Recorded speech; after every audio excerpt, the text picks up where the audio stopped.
Joseph Saunders, take those glasses off this very minute. How many times have I told you never to touch my things? Nevertheless, Aunt Clarissa laughed heartily.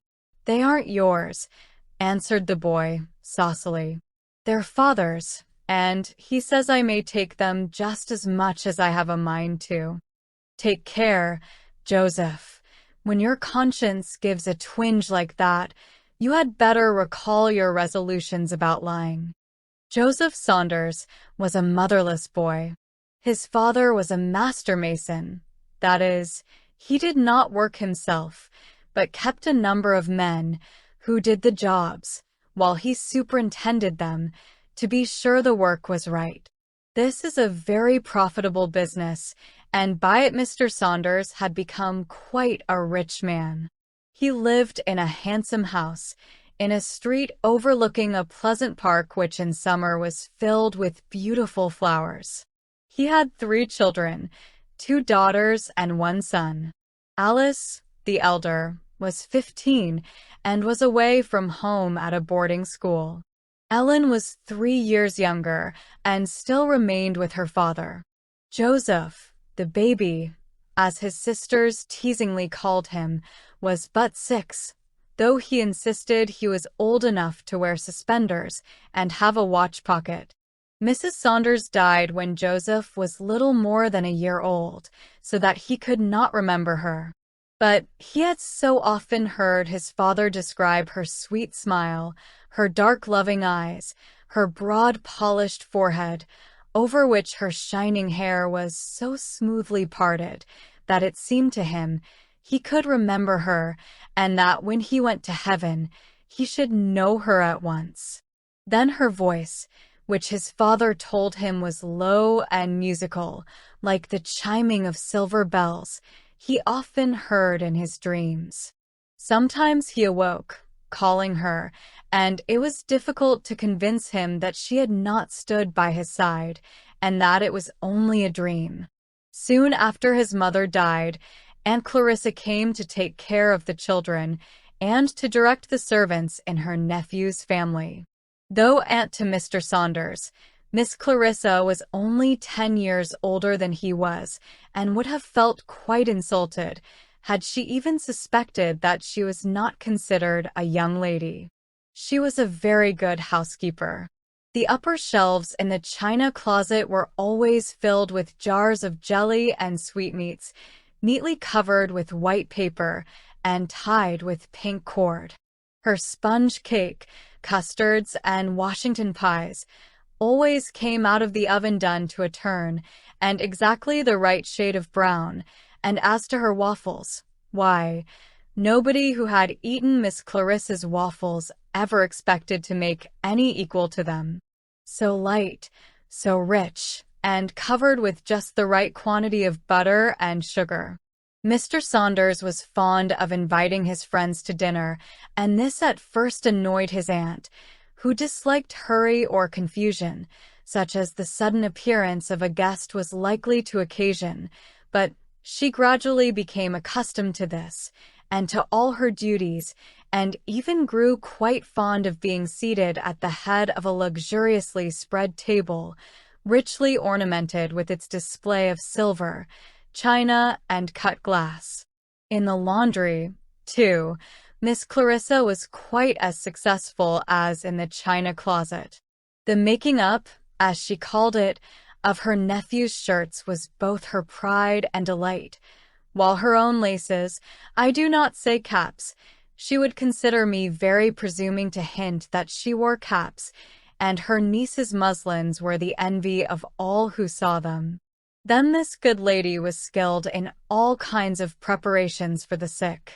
Few, even of well persons, could refuse her chicken broth or beef tea, and those who came on to the sick list were willing to try her senna, her jalap, or her thoroughwort, for the sake of the delicacies which accompanied them. If any one person in the world was neater than every other, that person was Aunt Clarissa. The least particle of dust on the furniture, or on the heavy moldings, The slightest variation in the width of the snow-white sheet when it was turned down over the smoothly spread counterpane, the tiniest speck upon the shining silver, or on the large panes of glass in the windows, was sure to attract her attention, and woe be to the servant who had so shamefully neglected her duty. So far then as her housekeeping was concerned, Miss Saunders was every way calculated to render her nephew's family exceedingly comfortable, but I am very sorry to say she was in no ways adapted to educate his children. In the first place, she had no fixed principles for the regulation of her own conduct. To be sure, she did occasionally, on a stormy Sabbath, read her Bible, and she had heard of the inspired rule, "Train up a child in the way he should go, and when he is old, he will not depart from it." But she had little idea of the literal meaning of the old-fashioned precept. So far as she had any rule, it was this: train up a child to have his own way, and when he is old, he will be a model of perfection. The first part of this adage she certainly carried out. Alice, Ellen, and particularly Joseph, were trained to have their own way in every particular. If the little dears chose to obey her and overload their stomachs with her rich dainties, well and good. If they disobeyed her commands, quarreled, went on the damp ground with thin shoes, talked impudently to the servants, or told what was not true, why, such follies must be expected from children. Does not even the Bible say, "Children go astray as soon as they are born"? Whether Miss Clarissa's training was such as to make her nieces and nephews honor their father, and her who took the place of a mother, whether it would render them kindly affectionate one to another, whether it would make them lovers of truth, whether it would cause them to become ornaments of society, loving their Creator, and endeavoring to serve Him, we shall see as we proceed with their history. Alice was called a handsome child. She had small regular features, a pink and white complexion, and an abundance of soft, light hair, which waved over her cheeks and neck. Her eyes were blue, but of so light a shade that they had the appearance of being faded. In disposition, she was naturally amiable, and under judicious training, such as her mother, had she lived, might have exercised, was capable of making a useful, agreeable, but never a strong, character. Ellen was the exact opposite of her sister, both in person and disposition. She was a brunette, with dark flashing eyes, a low forehead, and somewhat wide but laughing mouth. She was warm and enthusiastic in her temperament, to a degree which astonished every member of the family, strong and unyielding in her prejudices, keenly alive to all the weaknesses of Aunt Clarissa's character, and ready to take advantage of them for her own benefit. Being a very positive character, she soon exercised a most decided influence over her more yielding sister, and though 3 years younger, until Alice left for school, was almost always appealed to in cases of doubt. "Would you go to church? Would you wear that? Do you think this hat looks well?"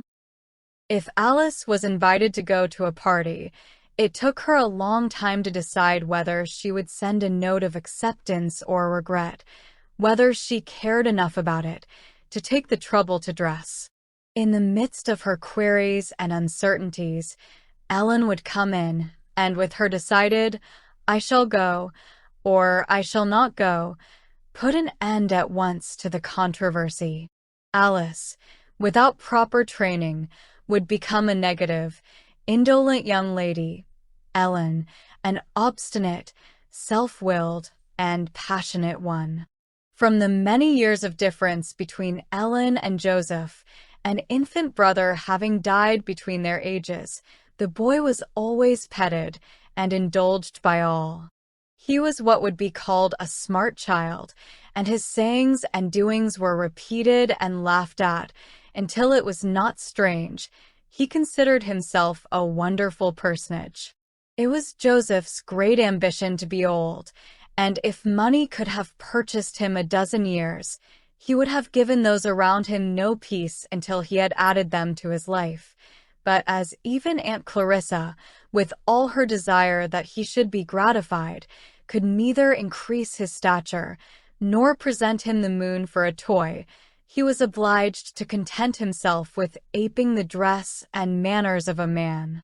With this intent, he would often steal into his father's bedroom and, arraying himself in stock and collar, would then mount his father's glasses on his nose, seize his cane, and with a rude, swaggering air saunter into the parlors.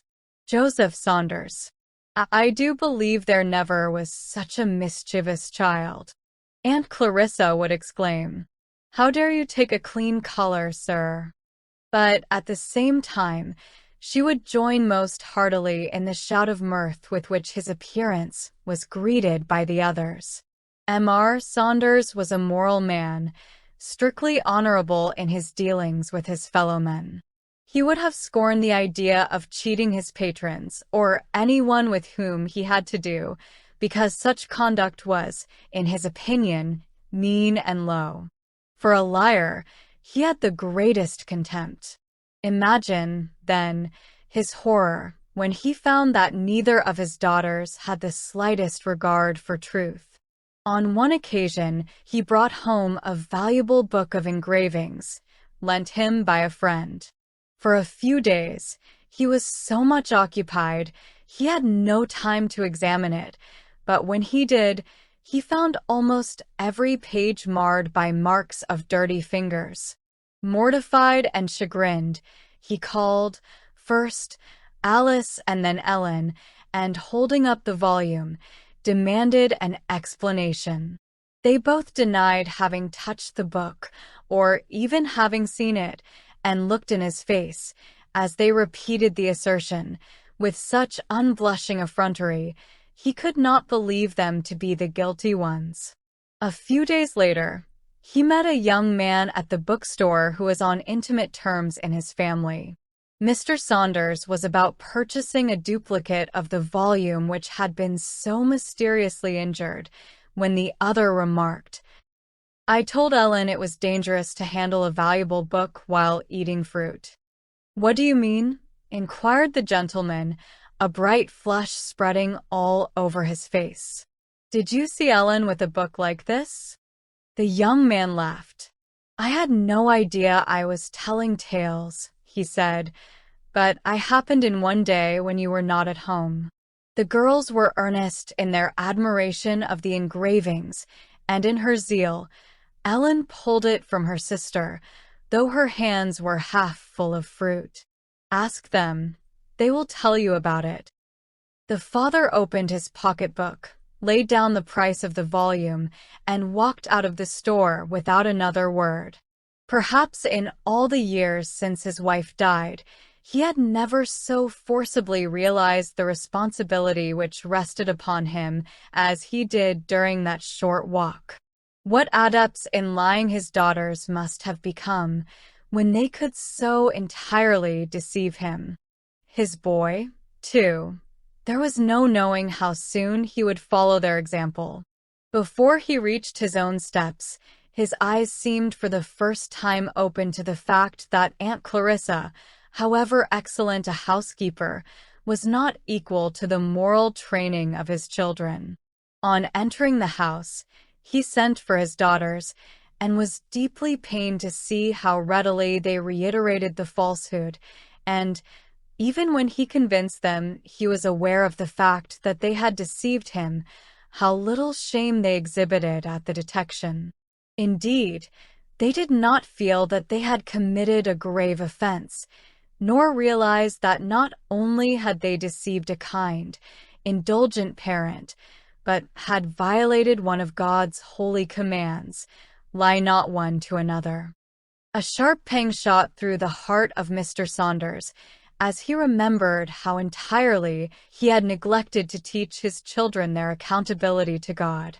After a few words to them, expressing his horror of their crime, he dismissed them abruptly and passed the next hour in forming resolutions for the future. He realized, for the first time, because circumstances had not heretofore brought the subject before him, that if they went on as they were now going, with no counter-influences to check their impulses, they would be ruined. Something must be done, and that at once, to change their whole course of conduct. If Mr. Saunders had been a Christian father, he would have reasoned differently. He would have said, "My children are by nature sinful. The seeds of corruption have begun to take root and must be exterminated. The grace of God and the constant instructions of His holy word alone can do this. I will give them line upon line and precept upon precept, and pray for God's blessing upon the result." But, as it was, he saw the evil, yet was puzzled as to the cure. That night but little sleep came to his pillow, and the morning dawned with only one advance upon the doubts of the preceding day, and that was a resolve to consult a friend, who had several daughters of her own, as to the course he had better pursue. Mrs. Peters was a woman of the world. It was her ambition that her children should excel and shine in society. She therefore was unwearied in her devotion to what she considered their best interests. She would have thought it a sin to omit one of their studies, or to remit an hour of their daily penance of sitting with their feet in the stocks, with their arms tightly braced back to give grace and vigor to their frames. They were to be outwardly polished and beautiful, but she had not given a thought to the fashioning of their souls in the image of their Savior. She condoled with Mr. Saunders as to the state of perplexity in which he found himself, and advised him at once to send Alice to a fashionable boarding school, where she would be taught every accomplishment, and where, of course, she would soon learn that lying and all those things were very low and unladylike. Though not entirely convinced by her reasoning, Mr. Saunders determined to follow her advice, and in less than a month, Alice became a member of Mrs. Lurow's celebrated school for young ladies, where for the present we shall leave her. Now that his attention had once been directed to the subject, the gentleman watched closely his other daughter, and was pained to perceive that, with many fine traits, she was growing up not only a liar, but passionate and self-willed.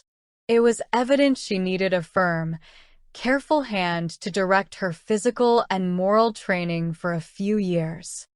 Mrs. Saunders' sister was married and lived 50 miles in the country. It had been her habit, ever since her sister's death, to visit her brother-in-law once in a few years, and just at this time, she wrote announcing her intention of spending a week in the city. The gentleman was intensely relieved. "She is just the person," he said to himself, "to have the charge of Ellen. I wonder it did not occur to me before. It will be the saving of the child, if her aunt will consent to take her." Mrs. Collins had not been in the house many days before she agreed with her brother that his children needed a mother's careful, judicious management. Ellen, ardent, impulsive as she was, had always been her favorite, but she was deeply grieved to see how entirely the child was wanting in moral and religious principle. When Mr. Saunders first mentioned his wish of sending his daughter home with her to remain for an indefinite period, she shrank from so great a responsibility, but after making it a subject of prayer and direction from her Father in heaven, she thought here was an opportunity to do good which ought not to be neglected, even though it involved great personal sacrifices. There were some conditions, however, which she insisted upon as essential to the well-being of Ellen. She should be entirely under her aunt's influence, not even visiting home until her present habits of deceit were so far eradicated that she would not be likely to return to them, and that Mr. Saunders would cooperate with her in everything she considered essential for the good of the child. Ellen, herself, was in raptures at the proposed change.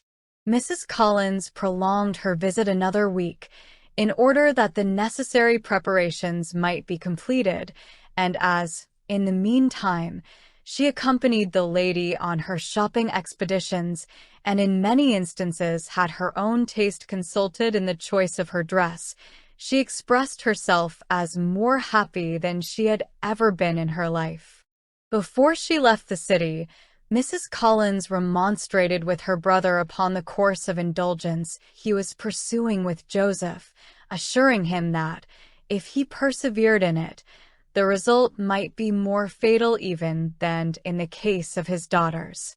With all due respect to the excellencies of Aunt Clarissa, she explained to him that her influence over the child was very injurious indeed, that the lady was completely governed by him, and, except by her words, never enforced, did not oppose him in anything.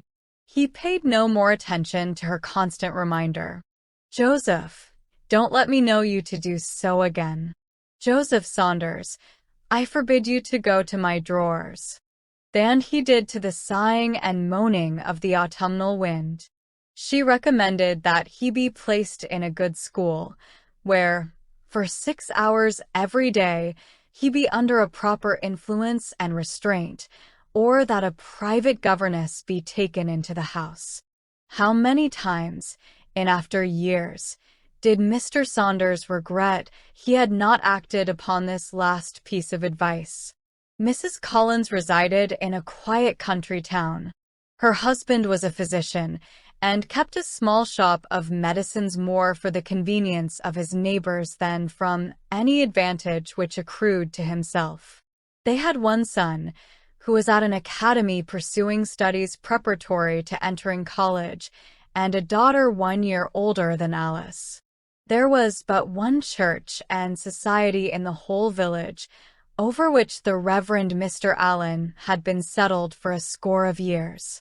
The district schoolhouse, where Mr. Collins's children had been thoroughly taught the rudiments of knowledge, was but a short distance from their home, and to this the lady determined to send her niece.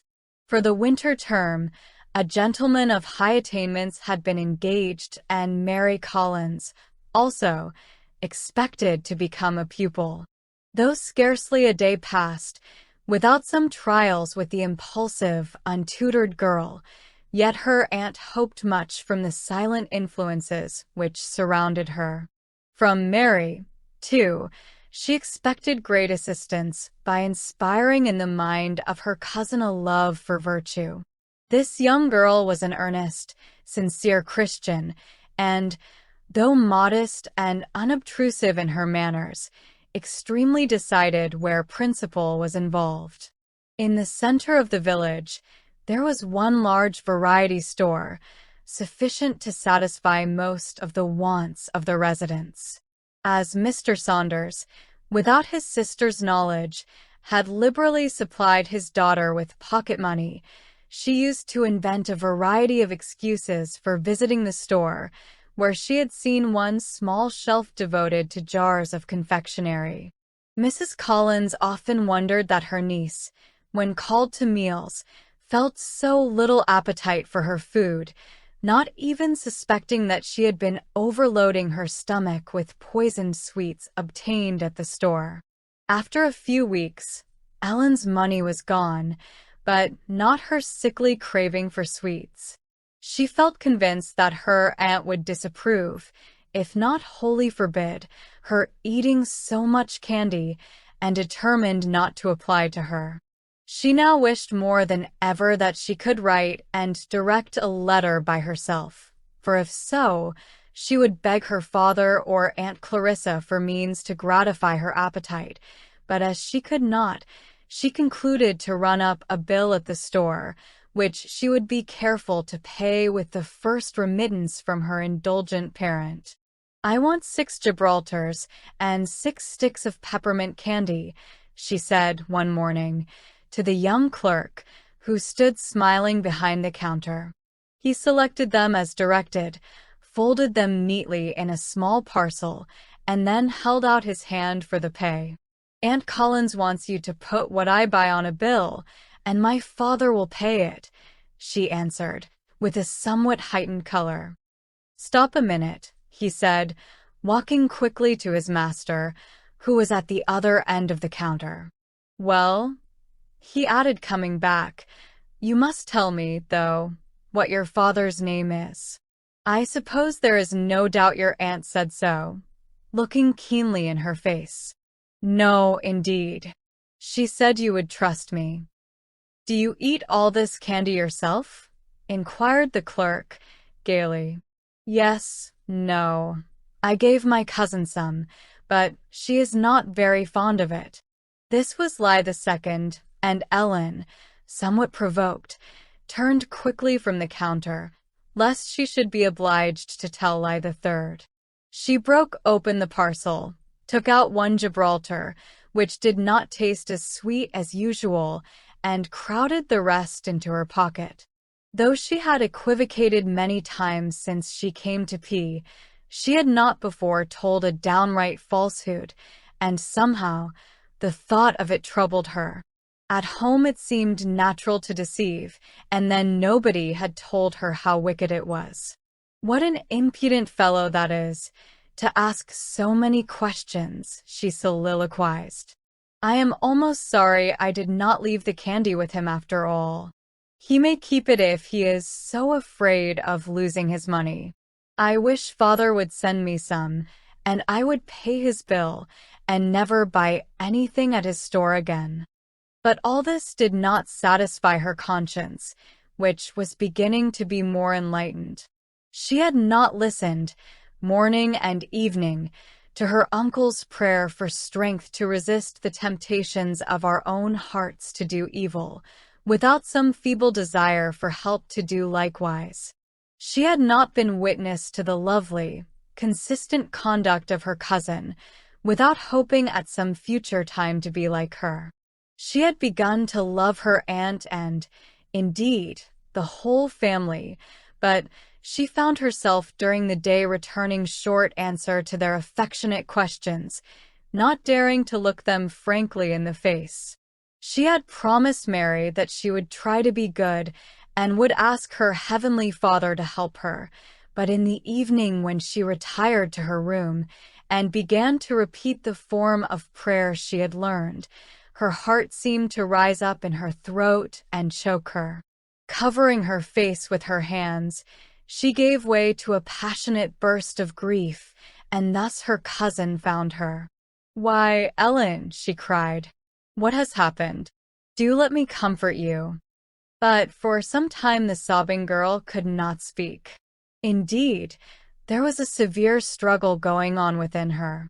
Conscience, awakened at last, urged her to confess her fault, ask God, and then her aunt, to forgive her.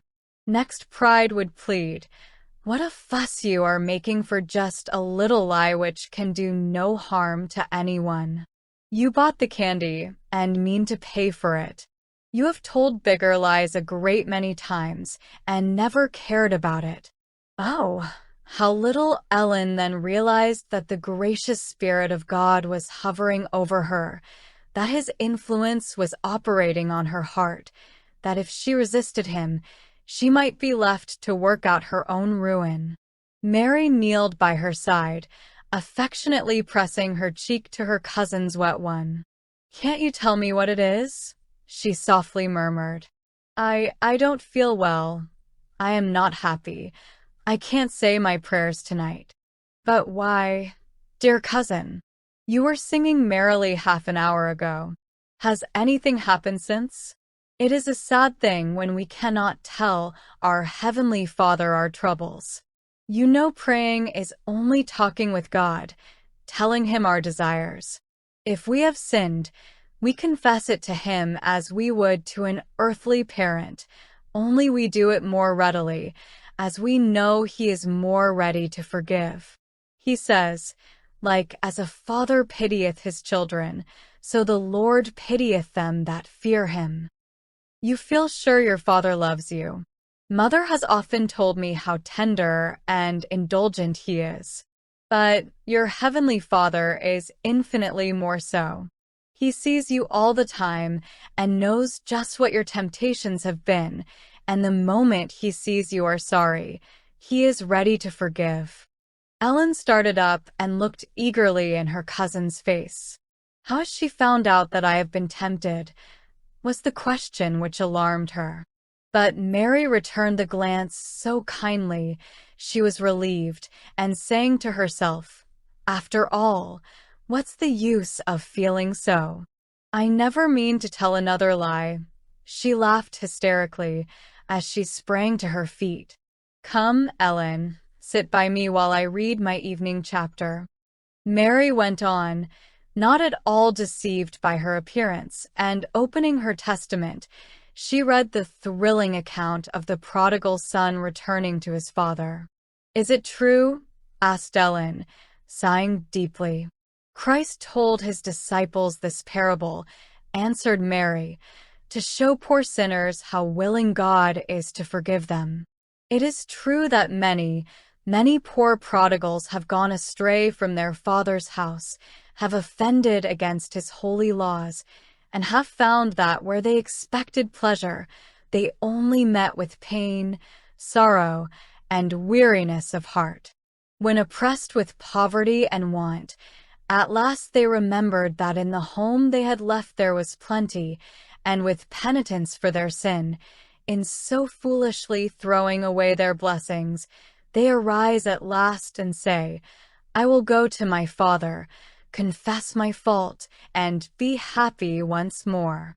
Ellen began to pick the trimming on her apron, her countenance looking very thoughtful. Mary slowly closed the book, and putting her arm around her cousin, said softly, "You and I, dear girl, and all mankind, are sinners before God. Our sinful hearts have led us far away from home, but we shall never know peace until we return to him with the prayer of the prodigal on our lips. 'Father, I have sinned against heaven and before thee, and am no more worthy to be called thy son. Make me as one of thy hired servants. Even the lowest place in thy kingdom is far more than I deserve.'" For a few moments they sat in profound silence, then Ellen, without a word, undressed herself and retired to her couch, while her cousin, checking a sigh of disappointment, went quietly from the room. Notwithstanding Ellen's sorrow at the commission of so grave a fault, which she vainly tried to convince herself was a very trifling one, the temptation a few days after proved too much for her, and she added to her bill at the store by the purchase of 25 cents worth of candy and lozenges. This way of gratifying her sickly appetite for sweets proved so easy that she resorted to it again and again until the clerk informed her she owed nearly $5. $5 was the poor child's frightened exclamation. "The story of $5, it can't be true. You have not counted it right." The clerk laughed, though he blushed too. "See," he said, "how often you have had 25 cents worth, and it only takes 4 times that to make $1. If you don't like large bills, you had better pay this before it comes to be larger. Mrs. Collins never allows anything for herself to be charged." "I will write a letter to my father today," exclaimed the distressed girl. "He gives me as much spending money as I want."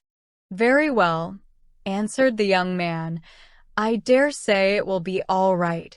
You don't look like a young miss who would run up a bill without the means of paying it." Vexed with the clerk for the insinuating smile which accompanied his words, and more angry with herself for having given him the opportunity to speak so familiarly, she hastily returned home.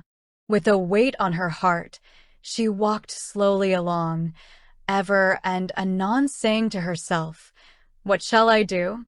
I think it's real mean in Aunt Collins not to give me money, and then I should not have to run up a bill." Upon each member of the family in turn she tried to affix the blame which conscience told her belonged only to herself. Hurrying up to her own chamber, she stealthily drew a sheet of paper from her cousin's desk.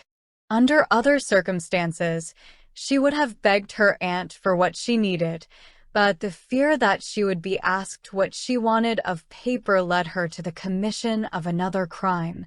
So true it is that one sin leads to many others.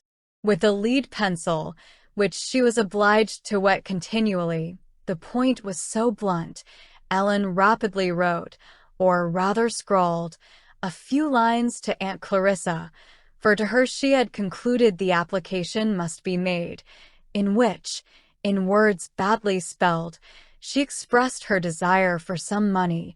She did not care how much, only it must be more than $5. She now considered it fortunate that the post office was kept at the store, for she had concluded to ask the clerk to direct and post it for her.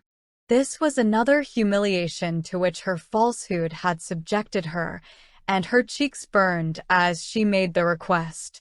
"Ah," said he, with a coarse laugh, "Aunt Collins is not to know all we do." Ellen was too angry to reply, and turned away with a toss of her head, but presently remembering she was still in his power, went back to say, "When my letter comes, I will pay your money at once, and never have anything more to do with you," she muttered to herself, as she went abruptly out of the store. "Oh, how very unhappy I am," she soliloquized, as with slow and faltering steps she made her way home. "I mean to tell Aunt I am homesick, and had rather live with Father." She sighed heavily and forcibly restrained her tears, as conscience reminded her of a passage occurring in her last Sunday's lesson, "The way of transgressors is hard." "But I used to be a great deal worse than I am now," she went on, "and I thought nothing about it. I used to tell lies all the time, and take Aunt Clarissa's cake and jellies, which Mary considers as bad as stealing." The prodigal son reveled in sin, again suggested the inward monitor, and thought not of his folly, but by and by he began to mourn over it, and then he desired to return to duty.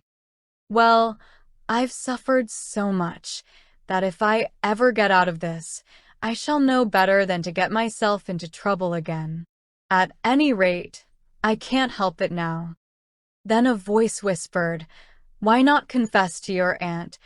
Ask her to settle with the storekeeper and restore your self-respect." "Oh, no, that would be too mortifying. I could not bear my uncle or Mary to know how foolish I have been."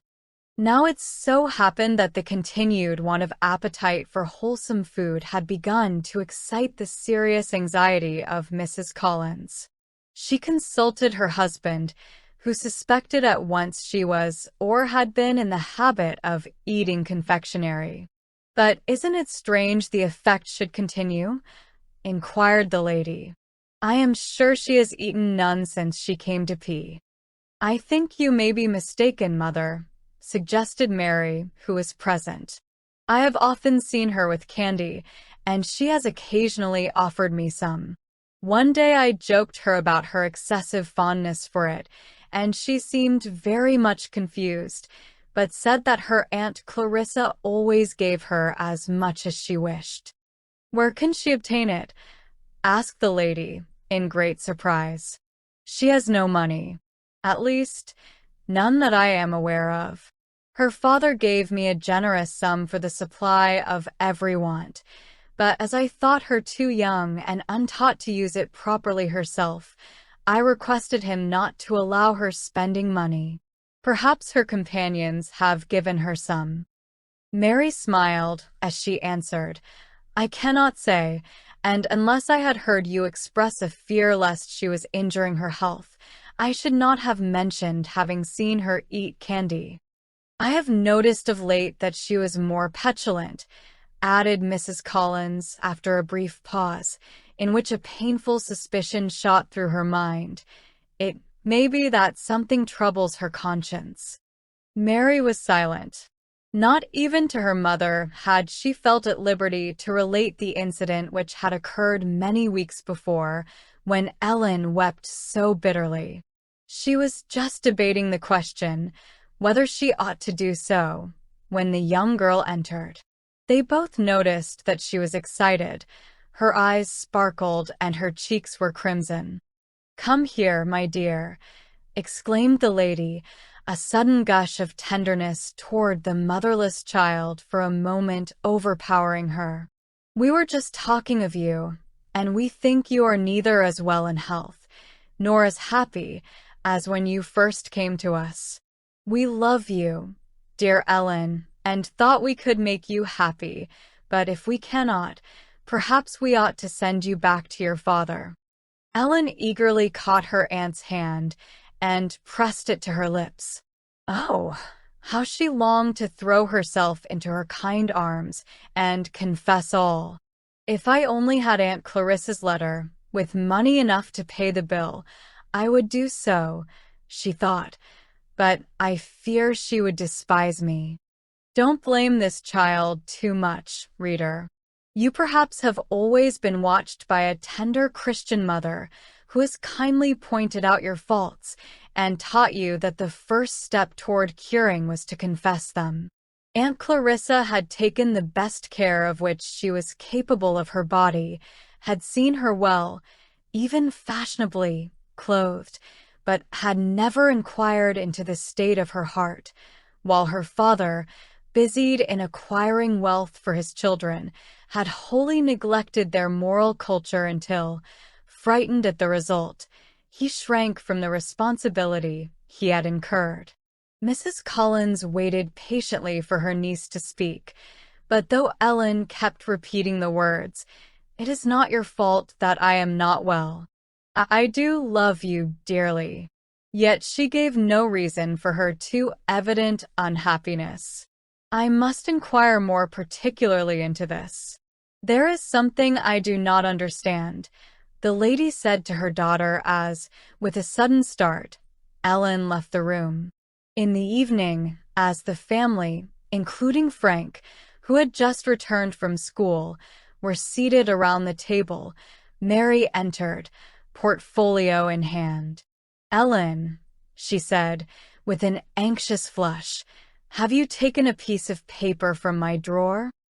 The young girl started, gave one searching glance into her cousin's face, and then faltered, "No, I haven't."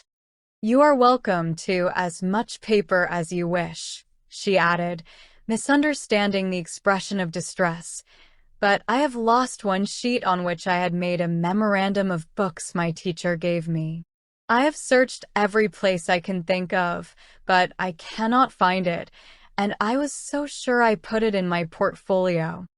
It was with the greatest difficulty the poor girl could refrain from screaming aloud. She bent over her book to hide her tears, while Mrs. Collins gazed in astonishment. "Come to the side table, Nellie," at length exclaimed Frank, breaking the awkward pause which ensued. "Let's play a game of checkers. I know just how you feel," he added in a low voice when they had arranged the board. She started and blushed violently. "I mean when Mary asked you if you had taken her paper. Our master at school missed his gold pencil from his desk and a pretty piece of work he made of it. When the school were all seated for prayers, he spoke out in a solemn tone and told us what he had lost and asked whether any of the scholars had seen it. He began at the back row and cast his eyes along through every desk. When he came to me, I couldn't help it to save my life, but I turned as red as fire, just as you did when Mary asked you. I was vexed that I had made such a fool of myself, but when the scholars saw how long the masters I rested on me, they all looked at me until, like a great booby, the tears came right into my eyes. I choked and choked, but it was no go. Master said no more. He thought he'd found the thief. After school, he called me and asked, "Collins, have you anything to confess?" "No, sir," I answered, and I could feel my cheeks burn again. "Not about my pencil?" "No, sir, I never have seen it, that I know of." "You may go," he said, in an awful, stern voice. "But hadn't you really seen it?" asked Ellen eagerly. "Seen it? No, indeed. Do you suppose I'd steal and lie too?" This was said with such a tone of honest indignation that the young girl's heart beat furiously, but she presently comforted herself that he supposed her innocent. 2 days after, Frank went on. Master found his pencil in an old vest pocket, and he made an apology to the school.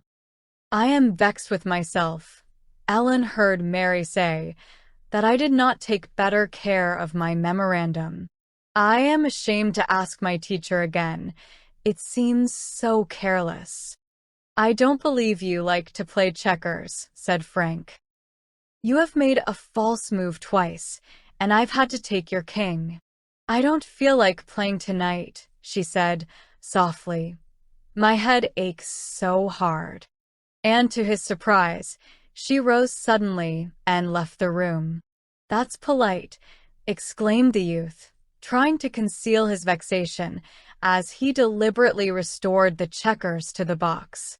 Ellen ran to her own room and, throwing herself on the bed, wept as if her heart would break. "Oh, what a dreadful day this has been," she kept repeating. "How little I thought when I bought that first candy that it would ever make me do so many wicked things. Mary and Frank will hate me when they find out I have deceived them, and I fear God will hate me too," she added, with a fresh burst of tears. "Oh, will he ever forgive me?" "I didn't tell you the whole of my story last night," said Frank, as the next morning Ellen, pale and sad, seated herself in the window to study her lesson. "Mr. Taylor is a real good teacher, though he is awfully strict. As soon as he found his pencil just where he had left it, he thought, I suppose, that he had suspected me without cause, or rather because I was silly enough to blush upon being asked a simple question. He took occasion to give the whole school a lecture on circumstantial evidence and proved, by some good anecdotes, how unsafe a mode of judging it was. Why, some men have been hanged, being judged by circumstantial evidence, and afterwards they were found to be innocent. When he had done, he alluded to the pencil again and said he had known some persons with such a tender conscience that the simple fact of their being questioned would cause them to show all the signs of guilt. I guess I blushed some then, for all the scholars smiled as they looked at me, and Mr. Taylor looked in my face and smiled too. So you see, I knew just how to pity you last night. But, of course, Mary is glad to give you paper and pens, too, whenever you want them." "Oh, how I wish he would never speak another word about it," thought Ellen, almost ready to cry again. "Mary is a dear, good sister," cried Frank, gaily, determined, if possible, to win a smile from his cousin before he left her. "So she is," was the earnest response. "She is just as kind to me as if she were my sister, too. But I must study my lesson now." It took but 1 day for a letter from P to reach the city, and 1 day for an answer to be returned, so that, when at the close of the 3rd day, Ellen had received neither answer nor money. Her anxiety and restlessness were almost more than she could endure. Her feverish appearance attracted the attention of her uncle. He called her to him to feel her pulse, ordered her to take a cup of weak tea and go to bed. The next morning, however, all was explained. On his way to visit his first patient, he called at the post office and took out a letter to his wife from her brother-in-law, Mr. Saunders. There was something peculiar in the appearance of the envelope, and he hastily tore it open, hoping it enclosed a note for Ellen, which would bring back her old gaiety, for the doctor was almost as much vexed as his wife at the sad change in their young guest. The clerk, who had noticed the postmark and was interested in the result, saw the doctor change color and, after a brief glance at an enclosed paper, shut his lips firmly together and leave the store. When he was in his sulky, the doctor unfolded the letter again, when his eye fell upon a penciled memorandum, Abercrombie's Mental Philosophy, page 50, etc., etc. "The girl is a liar, too," he muttered. "Here is the sheet Mary lost. Phew. Gibraltar's, sticks of candy, lozenges, to the amount of $5. No wonder the child looks pale and has the headache. Well, what does her father say to such a bill?" He slackened his pace and read, "My dear sister, the enclosed note came to hand yesterday morning. It was directed, as you see, to Aunt Clarissa, who would gladly have sent the money and kept the knowledge of the letter from me. But I insisted on seeing it. I presume Ellen is not quite cured of her old habit of deceit and has run up this bill without your knowledge. I enclose the amount, but wish you to do just as you think proper about paying it. The sight of the miserable, poorly spelled scrawl makes me blush for my daughter's ignorance. We all are well, though Joseph grows every day more willful. What shall I do with the boy? It seems hard that I must deprive myself of the society of all my children, or see them growing up to be a curse to themselves and to everybody who belongs to them. Your affectionate brother, Joseph Saunders." "There is a document which will help you to solve a mystery," remarked Dr. Collins to his wife, about the middle of the forenoon. "Poor child. I feared something of this," was the tearful reply, after the lady had slowly perused both the enclosed letters. "Oh, how my sister would have grieved over her. The lost memorandum, too. Oh, Ellen, cannot you learn to be frank and truthful? From Mr. Saunders' note, I fear one lesson will not suffice for him. Did you notice what he said about his boy?" "Yes," she answered, sighing. "His father's neglect and Aunt Clarissa's indulgence will prove his ruin. Well, about Ellen, I would make a serious matter of this one of confidence. The child has been unhappy, no doubt, as she deserved to be, but I would not pay the money too readily. If there was any way in which she could earn it, the lesson would be more lasting," exclaimed Mrs. Collins eagerly. After her husband left, the lady retired to her chamber, where, upon her knees, she sought counsel of her Heavenly Father in regard to this case of discipline. By this exercise, her own feelings were softened, so that when Ellen returned from school, she was able to receive her with affection, a mode of treatment which cut the penitent child to the heart. Mrs. Collins still hoped that the young girl would confess her fault. Little did she suspect the dreadful struggle between conscience and pride which was going on in the breast of her niece, but after waiting until evening, she followed the child to her chamber, where she found her with her head resting on her arm, the tears trickling down her cheeks. Stooping tenderly forward, the lady said, "Ellen, As the child of my dear sister, I love you. It grieves me to see you so unhappy. Cannot you tell me frankly what has caused this sad change? Don't speak so, Aunt. It makes me cry more. If you would only be cross with me, I could bear it a great deal better, but I have been very wicked. I don't deserve to have you love me. I know all about it, my poor child, your letter to Aunt Clarissa and all, but I would have you confess your fault. Ellen sprang to her foot. Has she sent me the money? She almost screamed.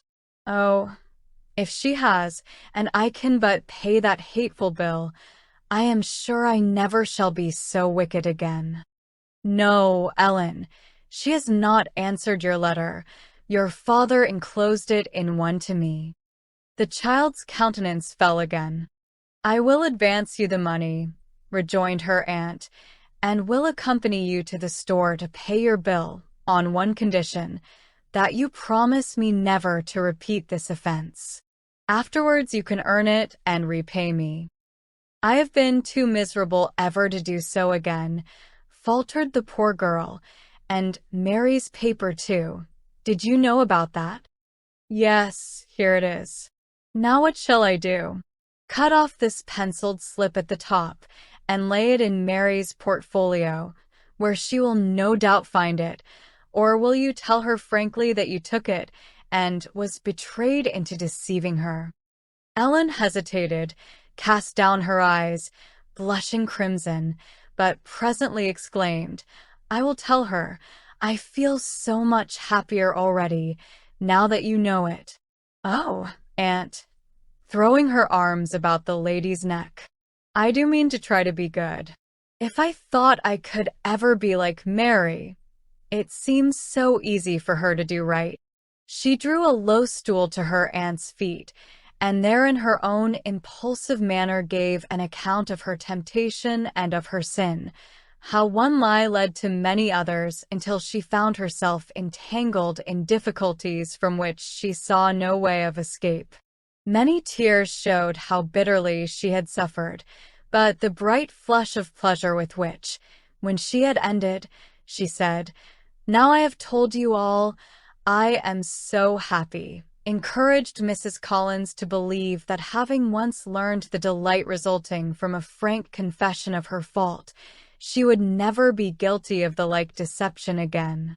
Does Uncle know about it?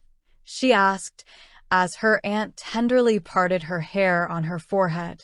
Yes, he brought me the letter. He will rejoice as sincerely as I do that we have found our own light-hearted Ellen again. And Frank, has he heard it too? Not a syllable. You shall do as you please about telling him. She covered her face with her hands. There was a quick gasp, and then she said, firmly, Will you come with me now while I have courage? Frank's look of astonishment as Ellen, with burning cheeks, repeated her sad story was, perhaps, the severest punishment she had borne. From his cradle, he had been taught to despise a liar as too mean and cowardly to be endured, but when, with a burst of feeling, she ended with the words, You know I had never been taught how wicked it was, till I came here, there was an instant revulsion of feeling, and with boyish enthusiasm, he exclaimed, I'm real sorry for you, Nellie, but I think you're a trump after all to confess it now. I'm going to forget all about it right off, and we'll all help you to be a first-rate, truthful girl. Won't we, Mary? Yes, indeed, said his sister, her lips quivering. I love you, dear Ellen, better than ever, for I believe you are really penitent. Just as the good father did his prodigal son, said the humbled girl, smiling through her tears. But do you know I took your paper too? You never can imagine how it pained me to tell you that lie. As soon as you spoke, I remembered seeing something written on the sheet, but I dared not say so. I was afraid. You see, I didn't know then how much easier it would be to tell the truth right out. But you'll know after this, interrupted Frank. The only way is if you've done wrong to get it off your mind at once. Ellen left. I haven't felt so well for a month, she said. You'll be lucky, though, if Father doesn't give you a dose of jalap or castor oil to cure you of too much candy, added the boy, merrily. That wouldn't be half so bad as bearing this pain all alone, and Ellen put her hand to her heart. Come with me, child, said her aunt, leading the way to her own chamber. It is not very late, said Mrs. Collins, and I want to talk with you a little more before you go to bed. Ellen took her aunt's hand and pressed it against her own cheek. It is right for us to confess to each other, she added solemnly, but there is a duty still higher than that. The sin against me or your cousin is nothing compared with the sin against your heavenly Father. He has given us a terrible instance of his displeasure against liars in the punishment of Ananias and Sapphira. You know they owned property which they sold, and pretended to give all the proceeds to the disciples. As Peter told them, they need not have sold the property. If they chose, they had a perfect right to keep it, and after they had sold it, they would have been justified in retaining the money for their own use. Their sin was in pretending that they gave all they obtained from the sale for charitable purposes, while in fact they only gave part and kept back the rest. When the apostle asked whether they had sold the land for so much, they said, "Yes, for so much," lying not only to him, but to God. Their instant death is an awful warning to those who depart from the truth, or speak lies, as the Bible terms it. Ellen shuddered. I have always told lies, she said, softly. Alice does, and Joseph, and Aunt Clarissa too. That is a grave charge, my dear. Well, she does. She often tells Joseph, I'll certainly let your father know if you behave so, tumbling up all his clean clothes, or meddling with my baskets. But she never does tell him, and we all know she never means to. Isn't that lying? Then she tells the chamber girl if she doesn't sweep cleaner, she'll dismiss her right off, but the girl only laughs. She's heard it so many times, she don't believe a word of it. So that is lying. And one day, she went on, eagerly, a lady called and asked Aunt to visit her, and Aunt Clarissa told her that every day, for a week, she had been meaning to call. After the lady had gone, Alice said, I don't see why you like that lady so. I don't like her at all, Aunt replied. She runs round all the time and neglects her family. Well, cried Alice, you told her you meant to go and see her all last week. Oh, dear, said Aunt Clarissa. I only told her that, not to offend her. Alice laughed as she said, I suppose that's what you call a fashionable lie. I am both sorry and grieved, sadly remarked Mrs. Collins, that the children of my dear Sarah should have been exposed to such influences. Fashionable lies, white lies, lies of convenience, or by whatever other name they are called, are in God's word all classed under one head, against which this fearful penalty is pronounced. All liars shall have their part in the lake which burneth with fire and brimstone, which is the second death. Among the 7 crimes which God specifies as things which he hates, he classes the lying tongue and repeatedly avers, he that speaketh lies shall not escape. You will see, at once, that a child or man who is known to speak falsely is never believed. They soon become despised of their fellows. Even when they do speak the truth, no one is willing to take their word, and thus they not only merit the displeasure of their Maker and expose themselves to his dreadful curse, but their object in telling lies is destroyed, since their very oath is disregarded. "Dear Aunt," softly murmured Ellen, "do you think God will forgive me? I never knew before what a dreadful sin lying is." "We will ask him, my dear. We know, and how blessed is that assurance, that his word never fails." Together they knelt, while Mrs. Collins implored the blessing and favor of God upon her penitent niece, poor Ellen's sobs bearing witness to the depth of her sorrow for sin. She prayed, too, that grace from above might be given the young girl, to assist her in keeping the resolutions she had formed, and that at last she might become perfect through the blood of her crucified Savior. The next morning Ellen arose early, and after begging a sheet of notepaper of her cousin, sat down to write a letter of confession to her father. Mary was greatly pleased that the proposal came from herself, but suggested that she should make a first copy on the slate, where it could be corrected and then written neatly on the paper. For the next hour, the young girl bent all her energies to this task, and when, at the breakfast table, she exhibited her epistle to her aunt, the lady gave it her decided and smiling approval.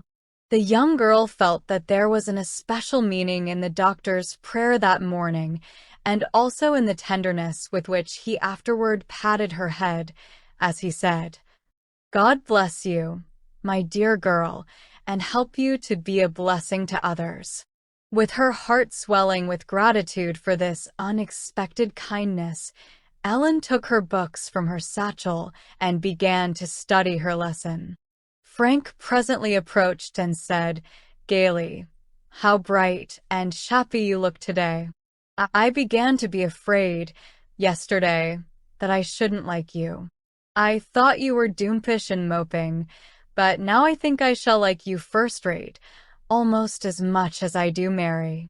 Please remember, my son," remarked his mother, with a smile, "that you are not now under oath to tell all the truth."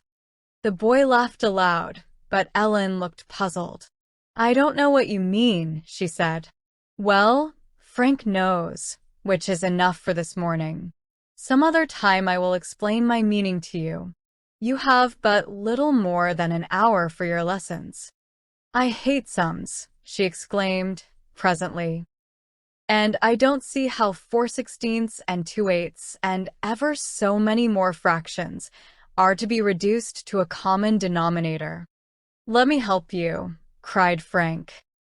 "I'll make it as clear as noonday, as our master says." "Oh, I do see. I understand now," she cried, gaily clapping her hands, after his patient and repeated explanation. "I see how they're done. They're just as easy as 'tis for puss to lick her tail, when you once know how," said Frank, with mock gravity. "Now you can do them on the run." "You had better run, then," suggested his mother, "and leave her to herself. I'll go and post Ellen's letter." "Ellen Saunders, perfect recitation," repeated the teacher as the class were leaving their seats. The young girl smiled and looked so pleased that the lady, who had heretofore considered her a dull scholar, detained her a moment for a few questions. "Did you do the answers by yourself?" "Yes, ma'am," was the unhesitating, self-complacent reply. "They were very easy at last." She was turning away, when with a sudden start she said, eagerly, "My cousin Frank helped me do the first one and explain the rule, else I don't think I could have done them at all." The lady smiled approvingly, and Ellen, turning to go to her seat, met the kind glance of Mary, and felt a thrill of pleasure such as she had not experienced for many a day. In the evening they were scarcely seated around the cheerful fire before Ellen began. "What did you mean, Aunt Collins, about it not being right to tell all the truth?" "That's a strange doctrine for you to advance, my dear," said the doctor, glancing archly at his wife. I think I did not say exactly that, Ellen, answered the lady. Though we ought always to speak the truth, if we speak at all, yet we are not bound to tell all we know upon any subject. For instance, if a lady should call here whom you thought extremely disagreeable and very homely, and Frank should ask you what you thought of her, it would be enough for you to say, you did not admire her. That would be the truth, but not all the truth. Oh, I see, exclaimed Ellen, her eyes flashing with merriment. I need not say, as Aunt Clarissa sometimes does, what a sallow complexion, or what a very homely nose, or how wretchedly her dress fitted, though I might think it all the time. Or I need not say, cried Frank with mock gravity, Ellen, how red your lips are, or how your eyes sparkle, or what a pretty white hand you have. Though I might think it all the time, but if I said so, it might make you vain, you know. In a court of justice, said Dr. Collins, a person is put upon oath, that is, he promises before God, in whose presence he stands, to speak the truth, the whole truth, and nothing but the truth. In that case, if Frank were asked what he thought of the personal appearance of his cousin, he might be obliged to repeat what he has just said, however painful such testimony would be. The doctor glanced so comically at his niece when he said this, that, notwithstanding her blushes, she burst into a hearty laugh. Did you know, Ellen, inquired Mary after a pause, that a person can tell a lie and yet not speak a word? Oh, no, indeed. I thought a person must speak in order to lie. I'm sure She hesitated, colored, and stopped, while Mary, to relieve her, went on quickly. Yes, Mother explained that to me a long time ago. First tell me, Ellen, said her aunt, what is a lie? The young girl shook her head, while Frank, in rather a condescending tone, explained. That which is not true, of course. I beg pardon, my son, suggested the doctor, smiling. Suppose, for instance, Mrs. Holmes, whom I left very ill, should die suddenly, without my knowledge. Your mother asks, is Mrs. Holmes living? I say, yes, and I say it honestly, believing it to be true, and yet it may not be true after all. Still I do not tell a lie. What is a lie, then, sir? A lie is an intention to deceive. The words are spoken, or the motions made, for the purpose of deceiving. If, as Mary says, not a word is spoken, by a nod of assent, or a shake of the head, you may give and intend to give a false impression, and thus be guilty of lying. Do you remember, Father, asked Mary, how dreadfully Abby Jones's brother was whipped at school because she nodded her head to assure the teacher that he took her dinner out of the pail? Yes, they had quarreled, and she had threatened to be revenged on him. So when the teacher, who had forbidden such thefts, repeatedly questioned her as to her brother's fault and whether he did it, she, by a nod, gave her testimony against him. Oh, what an ugly girl, exclaimed Ellen warmly. But you are not under oath, and therefore not obliged to say all you think of her conduct, whispered Frank with a laugh. I hope I never shall tell another lie as long as I live, was the earnest rejoinder. I wish somebody would talk to Alice and explain to her how wicked it is. Father, asked Alice Saunders, on the evening of her return from school for a short vacation, when is Ellen coming home? It seems very odd to be without her. I cannot tell, my dear, probably not for a long time. Your aunt writes a very favourable account of her improvement. Among other things she says, I can trust her word most implicitly. There was the slightest shade of contempt upon Alice's placid face, as she answered, that is high praise from Aunt Collins. Poor Alice, poor in all the heart's rich treasures, though beautiful in person, and fairy-like in figure. In the fashionable boarding school where she had passed 6 months, she had been taught many things, but a strict adherence to truth was not among her accomplishments. She had acquired a more correct pronunciation of the French language, could dance with singular grace, could enter a room filled with company with the ease and polish of a lady of 30, could write an acceptance or regret to a party with taste and elegance, and without any special violation of the rules of rhetoric, but, alas! In all that pertained to the true, stern discipline of mind, or that regarded her moral culture, she was, if possible, more ignorant than ever. Thrown into the society of 100 young misses, whose only aim seemed to be to outshine each other in dress or fashion, with teachers whose main ambition seemed to be to give, with a smattering of many kinds of knowledge, that superior ease and grace of manners which the papers ascribed to the pupils of Mrs. Leroux, every sentiment of virtue, or the stern principles of right, seemed to be blunted, while nothing really valuable was acquired. One thing Alice, in common with most of her companions, had learned, and that was to sneer at, or hold in contempt, those persons who had a higher standard of morals than her own. The Bible, too, although her mother's favorite book, was considered old-fashioned and rigid, containing a code of laws which were to the present generation a kind of dead letter and of no manner of importance. The Sabbath and the sanctuary she had learned to regard as golden opportunities to display the rich, fashionably made dress with which, at the suggestion of Mrs. Leroux, her father so abundantly supplied her.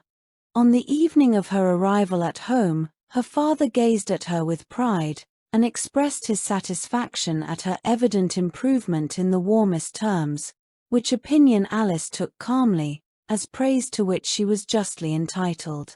The next day, however, when he took advantage of her return to invite a few acquaintances to dine, he was pained and humiliated by her pertness and affectation.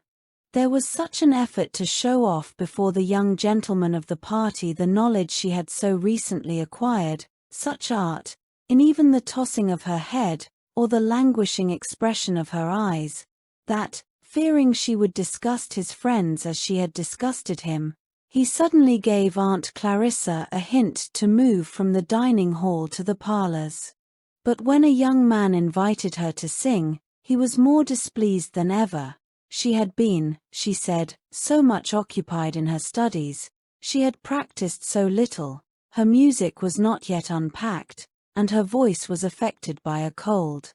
Her manner of saying all this made it too evident that she wished to be urged, but her father, who, though talking with one of the guests, was attentive to all that was passing, abruptly interfered, saying, "Well, my daughter, it is of very little consequence whether you sing now. Madam, the celebrated singer, is in town, and we shall, no doubt, all have a chance to hear some really fine music." On returning to his house the next day for dinner, he heard Alice talking over the stairs to a servant. "What did she say?" "She left her card, miss, and was sorry you were not in." The peculiar smile on the servant's countenance arrested Mr. Saunders's attention. "What is it?" he asked his daughter, in a grave tone. "Miss Huntington called, and as I was not dressed for company, I sent word not at home." "Margaret," said the gentleman, turning to the servant, "the next time you obey an order which obliges you to tell a falsehood, I wish you to come to me for your wages. I will have no one in my house who will carry a message like that." "Thank you, sir, and my mother will thank you, too," answered Margaret, blushing with pleasure. "Alice," sternly remarked Mr. Saunders when he had followed her to a parlor upstairs. "Where have you learned to deceive, and to teach your servants to deceive?" She blushed a little, but said, directly, "Oh, Papa, it is the most common thing in the world, I mean in genteel society, to send word you are not at home. It is understood to mean that you are engaged. Then why not say so? Why put lies into your servants' mouths?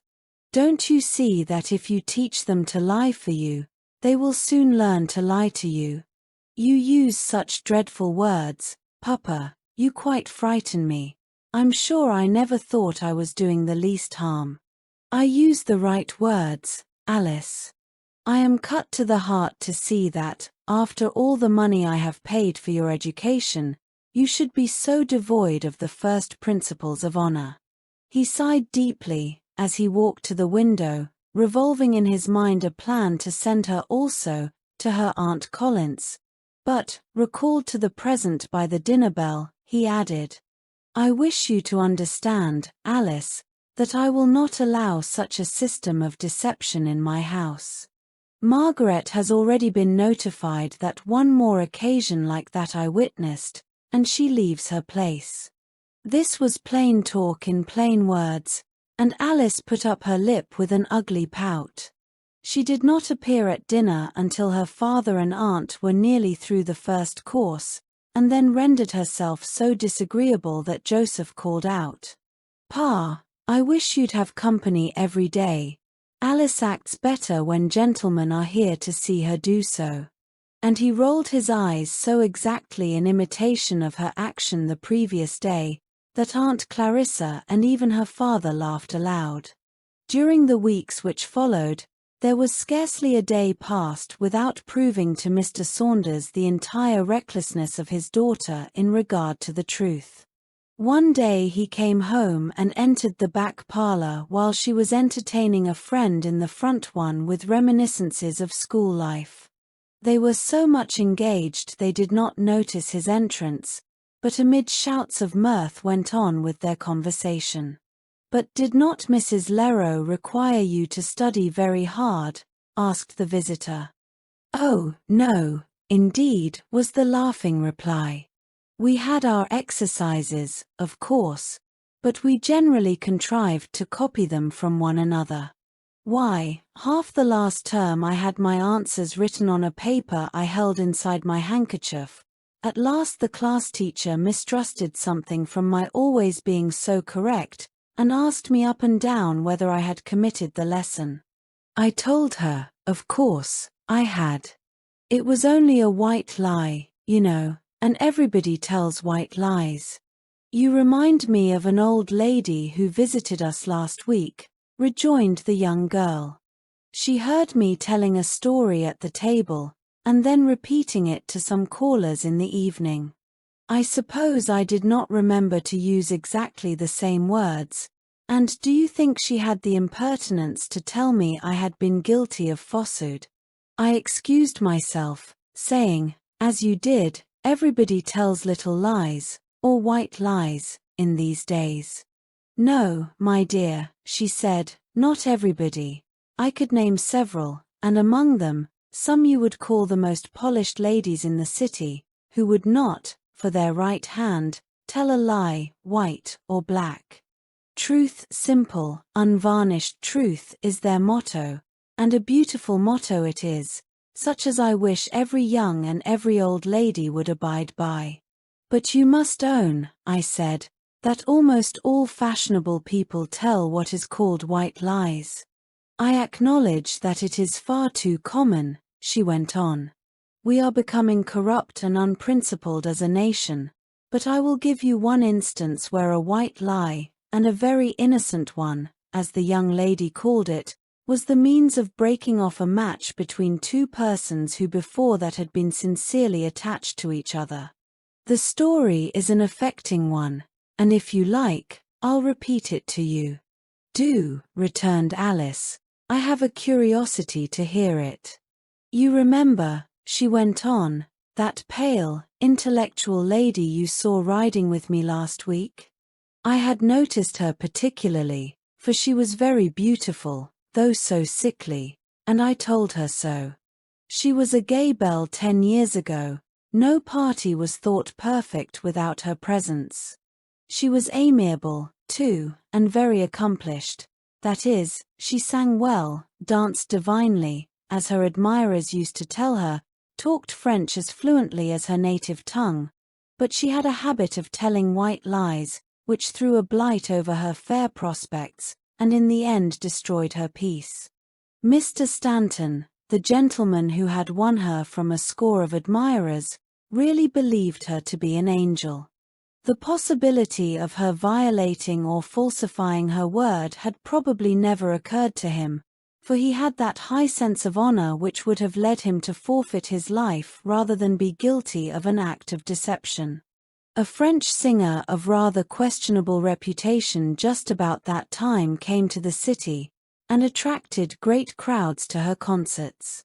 Miss Hill had a great desire to hear her, but, after listening to her friend's arguments against encouraging a person of such character, she declared nothing would tempt her to go. This was her first lie, for she meant to join a party the next evening, but how to deceive her lover was the question. The next morning, with the help of a friend, the plan was made. She was to go early before the hour when he usually made his appearance, call for her chaperone in a carriage, leaving word with the servant that she had gone to pass the evening with a sick friend, and would not be at home till late. In order to make this excuse more plausible, Miss Hill wrote her lover an affectionate letter, regretting the necessity that deprived her of the pleasure of his company for the evening, adding, "I know that you would say duty is paramount in this case." The carriage was at the door at the moment, and, giving extra charges to the girl to say nothing that could betray her, she hastened away to the brilliant scene. Soon after, Mr. Stanton made his appearance with a carriage to take her to the house, where some valued friends had just arrived. He was exceedingly disappointed, as he had promised them he would call with her. He read her note, and asked the girl in what street the sick friend lived. "I don't know, exactly," she stammered at this unexpected question, "but it was somewhere out of town, for now I remember she took night clothes, and said if the lady was not better, she should be away a day or two.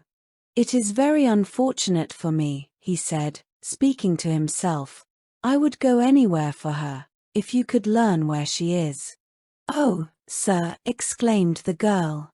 "Her father has gone, too, and nobody else in the house knows anything about it." "This is strange," he said, stepping into the carriage and giving orders to be driven back to the hotel. "I wonder she did not mention the name of the sick lady. Probably it is some near relative, as her father has accompanied her." The evening was passed with his friends, and at a late hour, he was about to take his leave when a mutual friend entered. He laughed heartily as he shook hands with Mr. Stanton, saying, "I have been playing the agreeable all the evening to Miss Hill, and merit your warmest thanks." Where did you see her?" was the eager inquiry. "At Madame R.'s concert, of course. All the world was there tonight. To tell the truth, I was somewhat surprised to see Miss Hill, knowing, as I did, your opinion of her concerts, but she appeared to have no scruples." Mr. Stanton turned very pale at this reply, but in a moment controlled himself, and said, "Are you sure Miss Emily Hill was at Madame R.'s concert?" "As sure as I am that I stand here," seriously replied the gentleman, perceiving this was no time for a joke. "I was in the same slip with her and Mrs. Jones, who was her chaperone, and after the concert, waited upon her to their carriage. She excused your absence by saying you had a previous engagement which prevented your accompanying her." "Enough," faltered Mr. Stanton, and rising soon after, he took a hasty leave of his friends. The night which followed was spent by Mr. Stanton in pacing the floor of his chamber, and the first dawn of the morning found him resolved upon an immediate termination of his connection with Miss Hill. He could not take to his heart one in whom he had no longer the least confidence.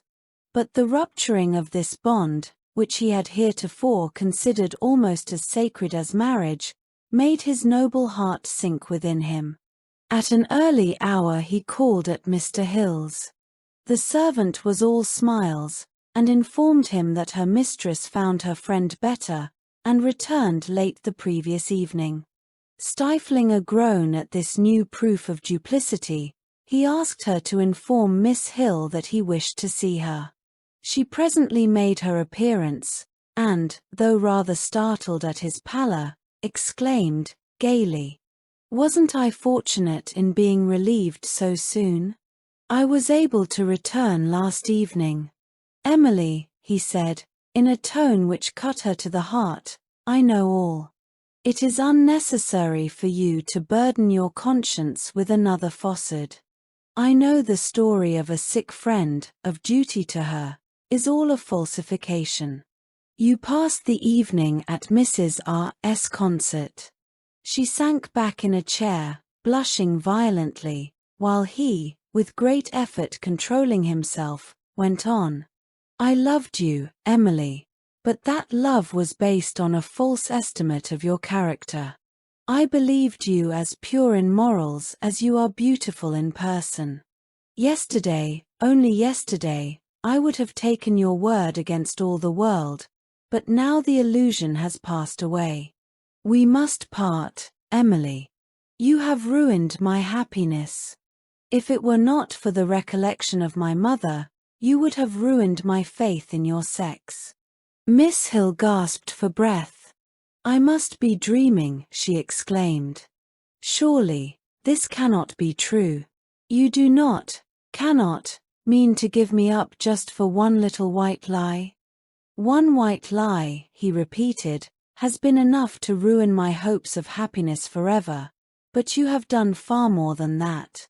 You have proved yourself to be wholly lost to that rectitude which must be a ruling principle with my wife. You have not only told me, who trusted you so implicitly, many deliberate falsehoods, but you have taught your servant, also, to deceive me. Even now you met me with a lie, call it white or black, as you please, on your lips."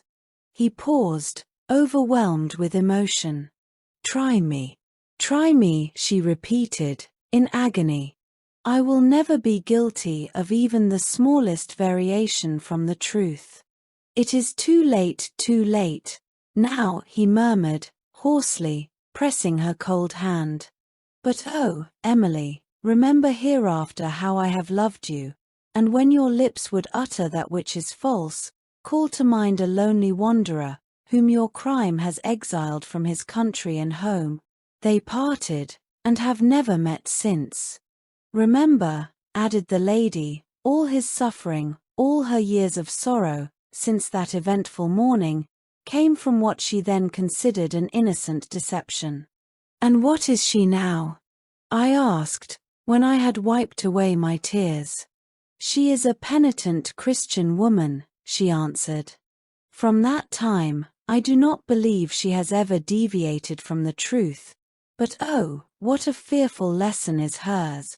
I have seen her shudder when gay, thoughtless young ladies utter words which are totally false. I have told you this story, hoping you may profit by her experience." The young girls were both startled when Mr. Saunders advanced slowly from the back parlor. "I have heard your story," he said to the visitor. "I knew both Mr. Stanton and Miss Hill. The breaking off of their engagement occasioned much talk at the time. I never understood the cause till now, when I think him perfectly justified in the course he pursued. I hope, Alice, Miss Hill's experience will prove a most useful lesson to you. Lies show a mind and heart so degraded and mean that no beauty of person or polish of manner can, for any length of time, hide the deformity. As I have before said, Mr. Saunders was most liberal in gratifying the wants of his children. He liked to see his house handsomely furnished, his table set with abundance and elegance, and his children dressed tastefully, even richly. When Alice came from school, he gave Aunt Clarissa a handsome sum of money, and requested her to replenish his daughter's wardrobe. Wishing to outshine her companions in dress, the young miss begged for 1 or 2 articles which even Aunt Clarissa considered extravagant. Alice, however, was vain, and having been told how becoming they were to her particular style of beauty, determined in some way to obtain them. One was a richly embroidered velvet mantilla, not at all suitable for a girl in her teens, the other a love of a Paris bonnet, as she termed it, made of blue velvet and lace, with an exquisite white feather tipped with blue. The bonnet the milliner pronounced low at $15, while the price of the mantilla was $40. "I will have them charged," she said to herself, "and then save all my pocket money until they're paid for." The next Sabbath, the young girl, arrayed in a new lustrous silk, together with her bonnet and mantilla, appeared before her father to accompany him to church. "Why, Alice, I scarcely recognized you," he said, starting back, actually dazzled by the beauty of her appearance. "Well," he added, after a moment, during which he surveyed her from head to foot with a most comical expression, "you certainly are decked out. I never saw your mother dressed so extravagantly in my life. Where did you get this, and this?" touching with his finger the bonnet and mantilla. "At Miles's, Papa. They look rich, but they were very cheap." "Well, I hope they are paid for. You know I don't allow a bill anywhere." He spoke decidedly, aroused by a sudden suspicion. "Oh, yes, sir. They are all paid for.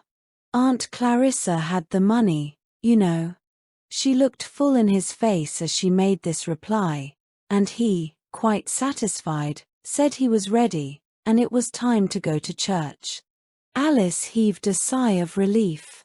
She had got over the interview much better than she expected, and so wholly was her conscience seared by a long course of deceit that she felt scarcely a pang when she thought of the ready falsehood by which she had obtained the coveted articles. But the end was not yet. Day after day of the vacation glided away. The evening before she was to leave for school, her father returned home rather earlier than was his wont, and sending a servant to his daughter's room, desired her to join him in the parlor. He did this in order that he might be alone with her, for on several occasions his aunt had been present when he reproved his child, and had always taken her part, or suggested such ready excuses for her conduct, that his advice was entirely counteracted. Alice came running down the stairs, humming a refrain from a favorite song.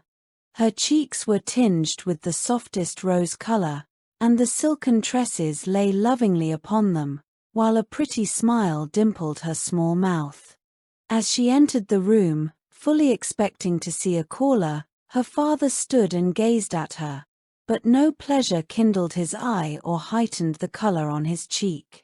He was thinking how much to be preferred were the plainest features accompanied by true nobleness of heart. How mean, how degraded she appeared to him then, as he recalled his business with her. "Papa," she said, softly, "did you send for me?" "Yes, I did," was the brief reply. They stood for a moment gazing at each other, and then, with a burst of feeling, he exclaimed, "Oh, my child, will you never learn to trust your father?" "I don't know what you mean," she answered, her cheek crimsoning. He unfolded his pocketbook and took out a bill, which he held before her. She started, and turned pale. "I did not mean you should ever see it," she said, quickly. "Indeed, Papa, I meant to save all my spending money until I had paid it myself." "Did your aunt know of this deception?" he asked, looking keenly in her face. "If you have not lost the power of speaking the truth, Tell me, did Aunt Clarissa encourage this deceit? Remember, I am not in a mood to be trifled with. No, sir, was the faltering reply. How, then, did she suppose you obtained these expensive articles, entirely unsuited to your years? She was silent. Speak and speak the truth, he said, in a loud, excited tone. I told her you gave them to me. The words were almost inarticulate, but they reached his ears. Lie upon lie, he repeated, bitterly. Oh, Alice, that I should ever live to bless the day your mother died. But this conduct would have killed her. He covered his face with his hands, while a few tears trickled down her cheeks. They were, however, tears of regret that her falsehood had been detected, and not tears of penitence for her sin. Bring the bonnet and mantilla to me, he said, presently. Pack them in the boxes in which they came. Astonished at such a command from her usually indulgent parent, Alice reluctantly obeyed. Tomorrow morning these will be returned, he said, in a firm tone, after having satisfied himself that they were in no way injured. But they have been worn, Papa, she began, the tears now flowing copiously. He made no answer, and presently waved his hand for her to leave the room, but suddenly called her back to say, You can unpack your trunks. I am satisfied Mrs. Leroux's influence over you has not been what I wished. I shall look out for a school of an entirely different character, where such finery would be out of place. But where all this time was Joseph, with whose story we commenced this book. In accordance with his aunt's advice, he had been sent to a day school, and was, therefore, for 6 hours of every day under wholesome restraint. Miss Sanborn, an excellent young teacher, well calculated to win not only the love but the respect of her pupils, soon discovered his habit of lying, and took every pains to correct it. But, young as he was, his lips had so thoroughly learned deceit that she could make no impression upon him. Every day, at the close of the school, the children were required to give in their report as to their own conduct, or the teacher would ask them like this. Joseph, have you whispered? No, was his invariable reply. In how many lessons have you been perfect? In every one. Even though he had repeatedly been sent to his seat to commit his lesson more thoroughly, he would not confess he had failed. In vain she told him of his sin, and explained to him that he gained nothing by his lies, for a liar is not believed even when he speaks the truth. In vain she illustrated her meaning by stories from the Bible, and from her own observation, the habit had been formed almost before he could speak.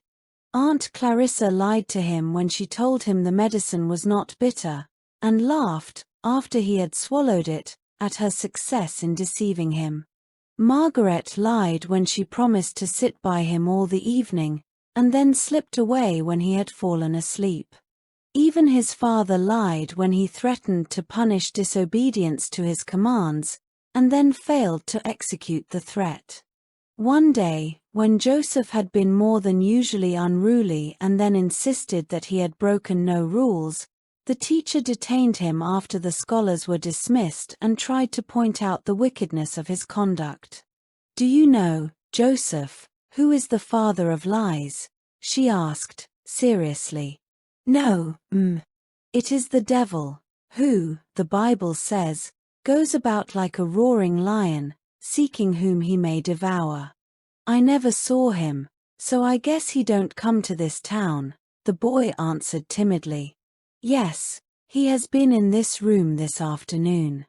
He was close by your elbow and whispered in your ear when you pinched Tommy and when you made such times at little Ellen, who complained that you had torn her book.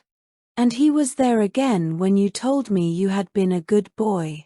Didn't you hear the good spirit whispering, Oh, Joseph, don't tell a lie. God won't like it. You have been very naughty indeed.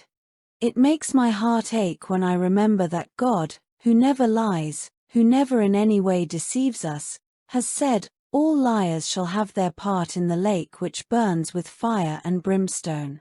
Joseph's attention was arrested. He was a bright boy, not wanting in quickness and apprehension, and after a moment's reflection, he said, "My sister Ellen used to tell lies, but now she never does. Aunt Collins wrote about it. When I'm as large as Ellen, I shall leave off." "But, my poor boy," cried the lady, tears filling her eyes, "you may not live to be as old, you may die this very night. Will you promise me you will try to be a truthful boy?" He nodded his head. A few days after this, Joseph ran and jumped on his father's knee. "Papa, I want 6 cents, he exclaimed earnestly. "What for, my dear?" "To buy a new top. Eddie Lawson has one, and I want one like it." The indulgent father gave him the money with a smile. Joseph, however, had no idea of buying a top. He had been with his companion that morning into a store and had seen some coconuts of which he was very fond. He was sure if he asked for money to buy a coconut, he would be refused, because they always made him sick. He thought a coconut very cheaply obtained when he had only to tell one lie for it. In the night, Mr. Saunders was aroused by a stealthy step coming into his chamber, and presently by Aunt Clarissa's voice saying, "Joseph seems very sick. I think you had better call the doctor." The physician came just after the child had thrown from his stomach a quantity of indigestible matter. "He has been in dreadful pain all night," remarked his aunt, who was holding his head. "Well, he'll die one of these days, if you are not more careful what he eats," said the doctor, dryly. "He's had coconut again, which is rank poison to him." "Joseph, have you eaten any coconut?" asked his father. "Tell me the truth, my boy, and I'll forgive you this time." He shook his head. "Pshaw, it's no use to try and deceive me," added the doctor, sternly. "Here it is in the basin." With a groan of pain, the child commenced vomiting again. "I should really like to know how much he ate," said the physician, pointing to pieces of the indigested food. "I gave him money yesterday, to buy a top," gravely remarked Mr. Saunders. "He must have spent it for this." "I didn't," cried Joseph. "I didn't eat any."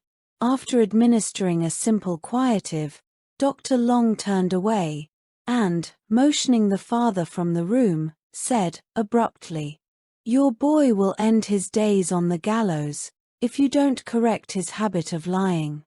As soon as Joseph was well, his father, having ascertained from the grocer that he had bought a coconut at his store, gave him a more severe punishing than he had ever received in his life, to make up for which Aunt Clarissa ordered the cook to bake him a nice little loaf of frosted cake, richly filled with raisins and citron.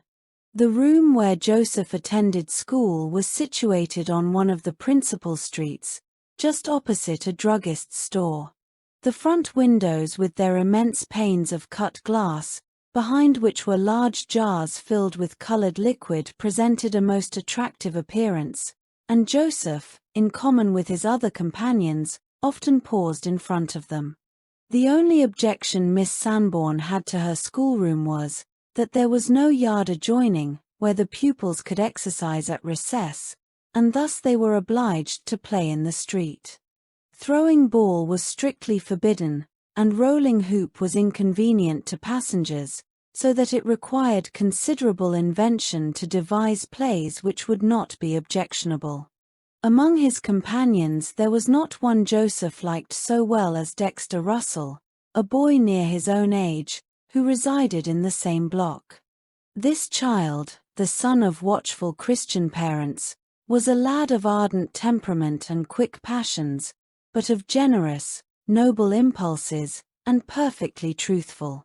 If, as often happened, He had been guilty of breaking his teacher's rules when questioned concerning it. "Dexter, did you whisper? Did you take a book without permission?" His cheek would flush, and his eye be cast down, but he would reply frankly, "Yes, I did." Joseph and Dexter had each of them a hard indurubber ball, with which they sometimes amused themselves out of school hours. One afternoon, Miss Sanborn, having an engagement, hurried to her boarding place the moment her little ones were dismissed, leaving some of the boys in the street near the schoolroom. "Don't go home yet," exclaimed Dexter. "Let's play a while." Joseph readily agreed, and each taking out his ball, they commenced throwing them upon the pavement, eager to see who could catch it when it bounded and keep it from falling longer than the other. "Go away from here," called out the druggist, coming to the door. "That's a dangerous game so near the windows." The boys ran farther along, but presently, in the excitement of the play, ran back again laughing in great glee as they followed their balls. But suddenly their mirth ceased. In order not to lose his throw, when a lady was passing him, Joseph unconsciously drew nearer the window, and, with a loud crash, the ball went through the large pane of glass into the druggist's shop. The man rushed angrily to the door just in time to see Joseph running for home as fast as he could go, while Dexter, pale with fright, was gazing at the broken glass. "Did you do that?" asked the merchant in a stern, excited voice. "No, sir, it was not my ball. Here is mine," said the lad, looking the man full in the face. "But it's my fault, though." This reply so astonished the incensed druggist that he asked, in a less angry tone, "What do you mean?" "No, sir, it was not my ball. I asked him to play, sir. I'm real sorry. He was going home, but I asked him to play." "Well, but who's to pay for my glass?" "I'll give you all my spending money, sir," cried Dexter, his cheeks flushing. "Will it cost a great deal, sir?" "Yes, more than you'd have in a good many years.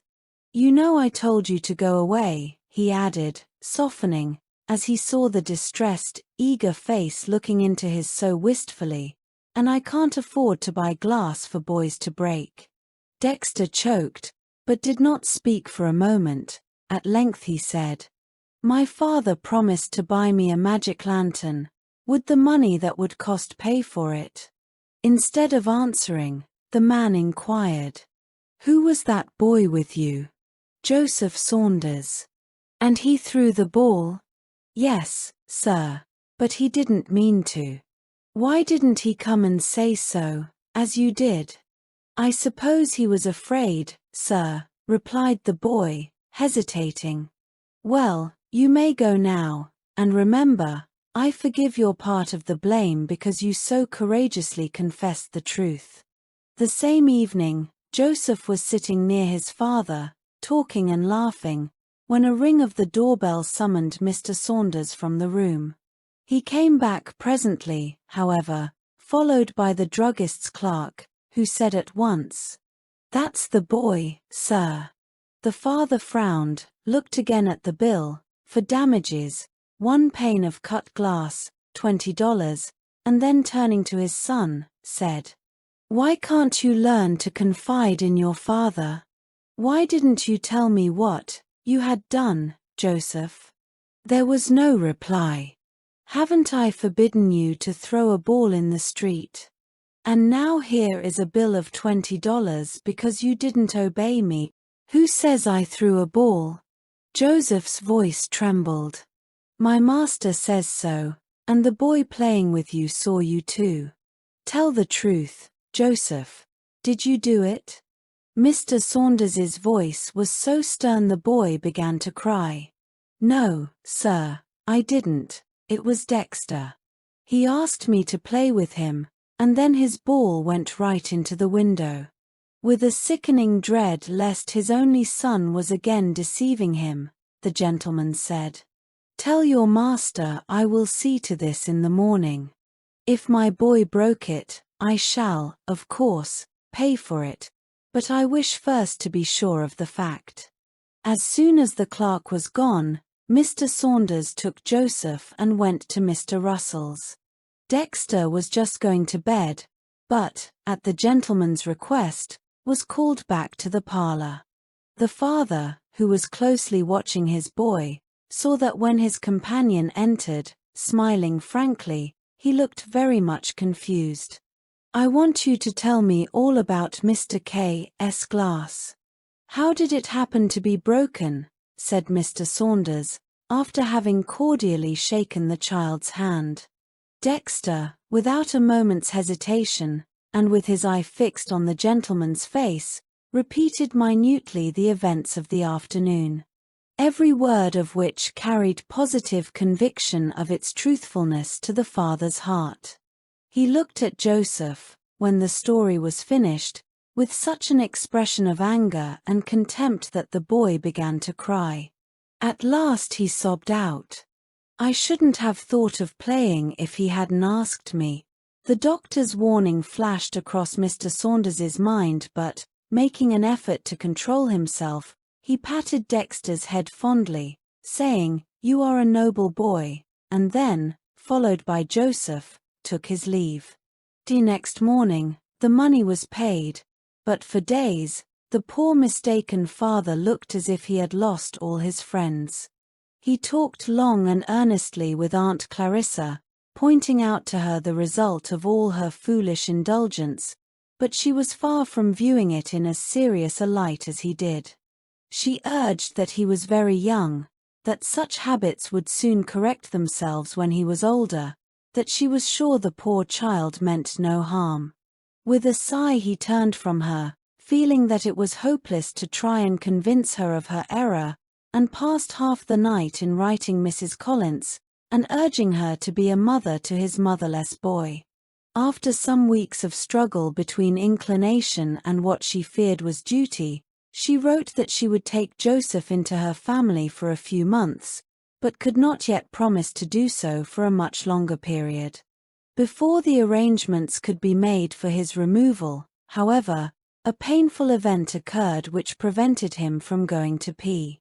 On his way to and from school, Joseph usually passed an old-fashioned wooden house, enclosed by a high board fence, which ran for a distance of 20 rods along the street. Within this enclosure was a dog kennel inhabited by a large animal of the Newfoundland breed. Looking through a knothole in the fence, Joseph and Dexter often shouted to the dog to come out from his house, and once, when the butcher had left the gate ajar, they ventured in to examine more minutely the accommodations of Nero. A hoarse growl warned them to be cautious, but ever after, when they had an opportunity, they ran in for a minute to prove to him that they were his friends. One day they were standing near the dog kennel, when a gentleman in the house opened the window, and said, "Run away, little boys. Nero is cross and may bite you." "He knows us," answered Dexter, frankly. "We often come to see him." "Shut the gate fast, and don't come in again," added the man, assuming a stern voice. They turned away, with a lingering gaze at the dog, and then reluctantly left, shouting "Goodbye, Nero. Goodbye," when the gentleman descended to the kitchen and said to the cook, "I wish you to see that the gate is kept fastened for a few days. Some little boys have been in the habit of coming in to see Nero, and may do so again." She looked in the face of her usually kind master and was going to remonstrate, when, seeing his expression of decision, she refrained, and in a moment, he was gone. When Joseph returned from school at noon, after a glance at the windows, he gently tried the gate, but found it bolted. But at night, a man happened to be carrying in something, and it was ajar. "I mean to go right in," he said to Dexter. "I don't see that cross old man about anywhere." "I don't want to," was Dexter's response, "'cause he told us we mustn't." Joseph ran forward, muttering, "I don't care," but presently, with a loud scream of pain, fell to the ground. Nero had caught his leg and bitten it severely. Dexter sprang forward to help his companion, when a strong arm caught him and placed him outside the enclosure. One glance showed him that the act was performed by the gentleman they had seen at the window, and that his face was deathly pale.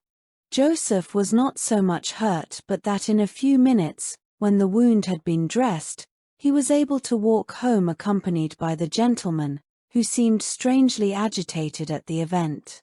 As Mr. Saunders had not yet come in from his office, the stranger left, but returned in a few minutes with a distinguished surgeon, who, after a rapid examination of the wound, gave orders for fresh bandages, and directed that the door should be locked.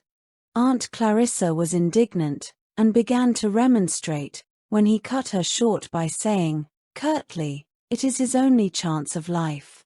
For a few minutes the most piercing screams issued from the closed room, and in the midst of them, the father entered.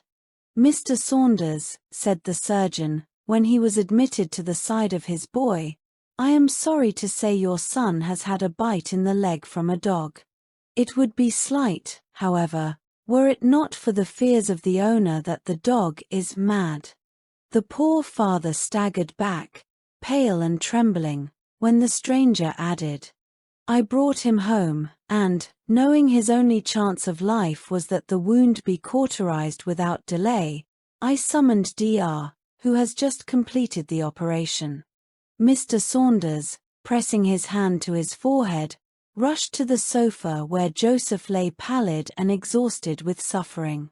Before he left, the stranger stated that for a day or two, Nero, who was a great favorite in the family on account of having saved the life of a young brother, had acted so strangely that his suspicions were excited that all was not right. Still, no symptom of madness had appeared. In the morning, he had seen 2 children in the yard, and had ordered them out, forbidding them to enter again, and he had also ordered the gate to be kept locked. With a countenance almost as agitated as that of the stricken father, he then took his leave. 2 days later, a note came from him which was as follows: "I regret most keenly being under the necessity of informing you that Nero, who, since the accident to your son, has been in confinement, has shown unmistakable signs of madness, and just been shot. For more than a fortnight, however, no symptoms of hydrophobia appeared in the boy, and great hopes were entertained that the means taken by the surgeon had proved effectual.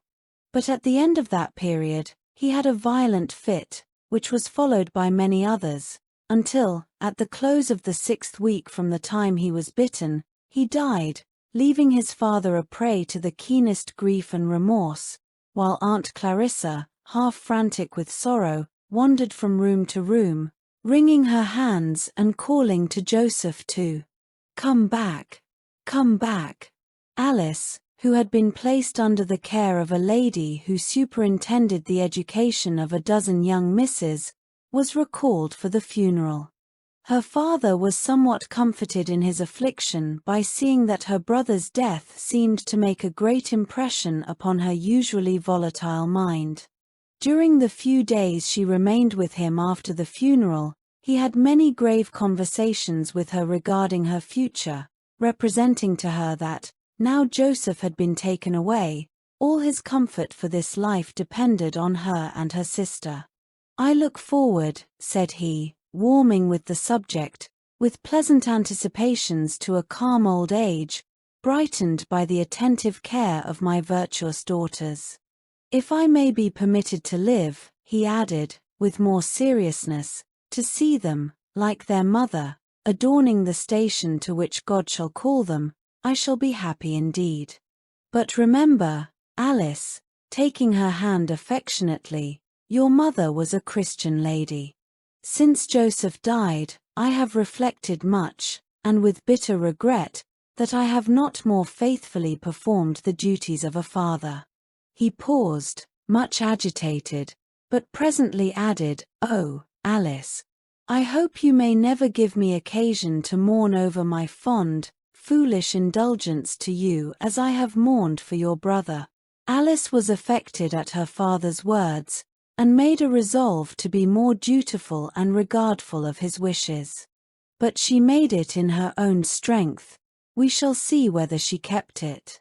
For a time, the sight of Dexter, so intimately associated with Joseph, was exceedingly painful to Mr. Saunders and to Aunt Clarissa, but after Alice had returned to school, they found their house so lonely that they begged Mrs. Russell to allow him to run in and out as he used to do. After this, the old lady tried her best to spoil the boy. To return to Ellen. As soon as Joseph was taken ill, Mr. Saunders wrote his sister-in-law, relating minutely the circumstances, and leaving it with her to decide whether his daughter should return. Dr. Collins peremptorily said, "No, let the child stay where she is. Aunt Clarissa would do her more harm in a fortnight than the good she would be likely to gain by being present at such a scene." Ellen wrote her father very affectionate, sympathizing letters, begging him to send her word when there was the least change for the worse. Every morning she walked hastily to the office, her young heart heaving with anxiety, lest she should learn that her dear little brother was dead.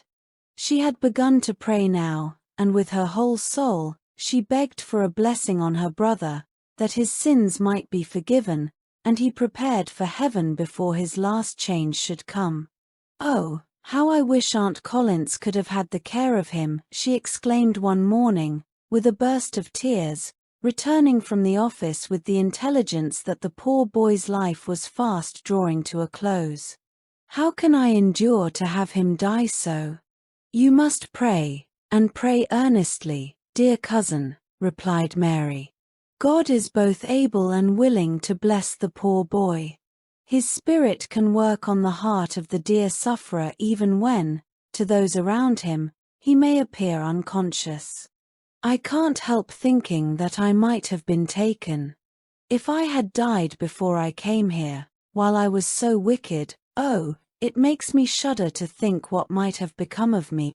Mary put her arm tenderly about her cousin, and murmured, softly, "We ought to be thankful, dear, if anything leads us to review God's dealings with us, and to call to mind His many mercies."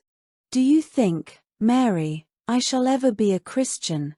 sighed Ellen, hiding her face in her cousin's shoulder. "Yes, darling, I think you have already begun to walk the straight and narrow road. You love to pray, and I feel sure you have chosen Jesus as your Savior. But you know, Mary, how many things I do that are wrong every day. I thought when I had become a Christian, that it would be so easy to do right. I have such a quick temper, too, that I speak before I think." Mary smiled encouragingly. "I think," she said, "you have governed yourself bravely of late." "No, I haven't.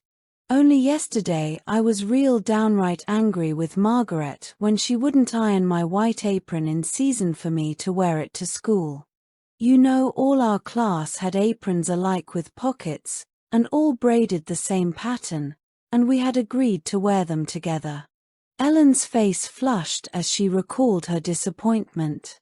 "Yes, I was really angry, and felt like calling her a hateful, disobliging old girl, but, instead of that, you controlled yourself and returned good for evil, by giving up a pleasant walk, to write a letter for her to her aged mother in Ireland.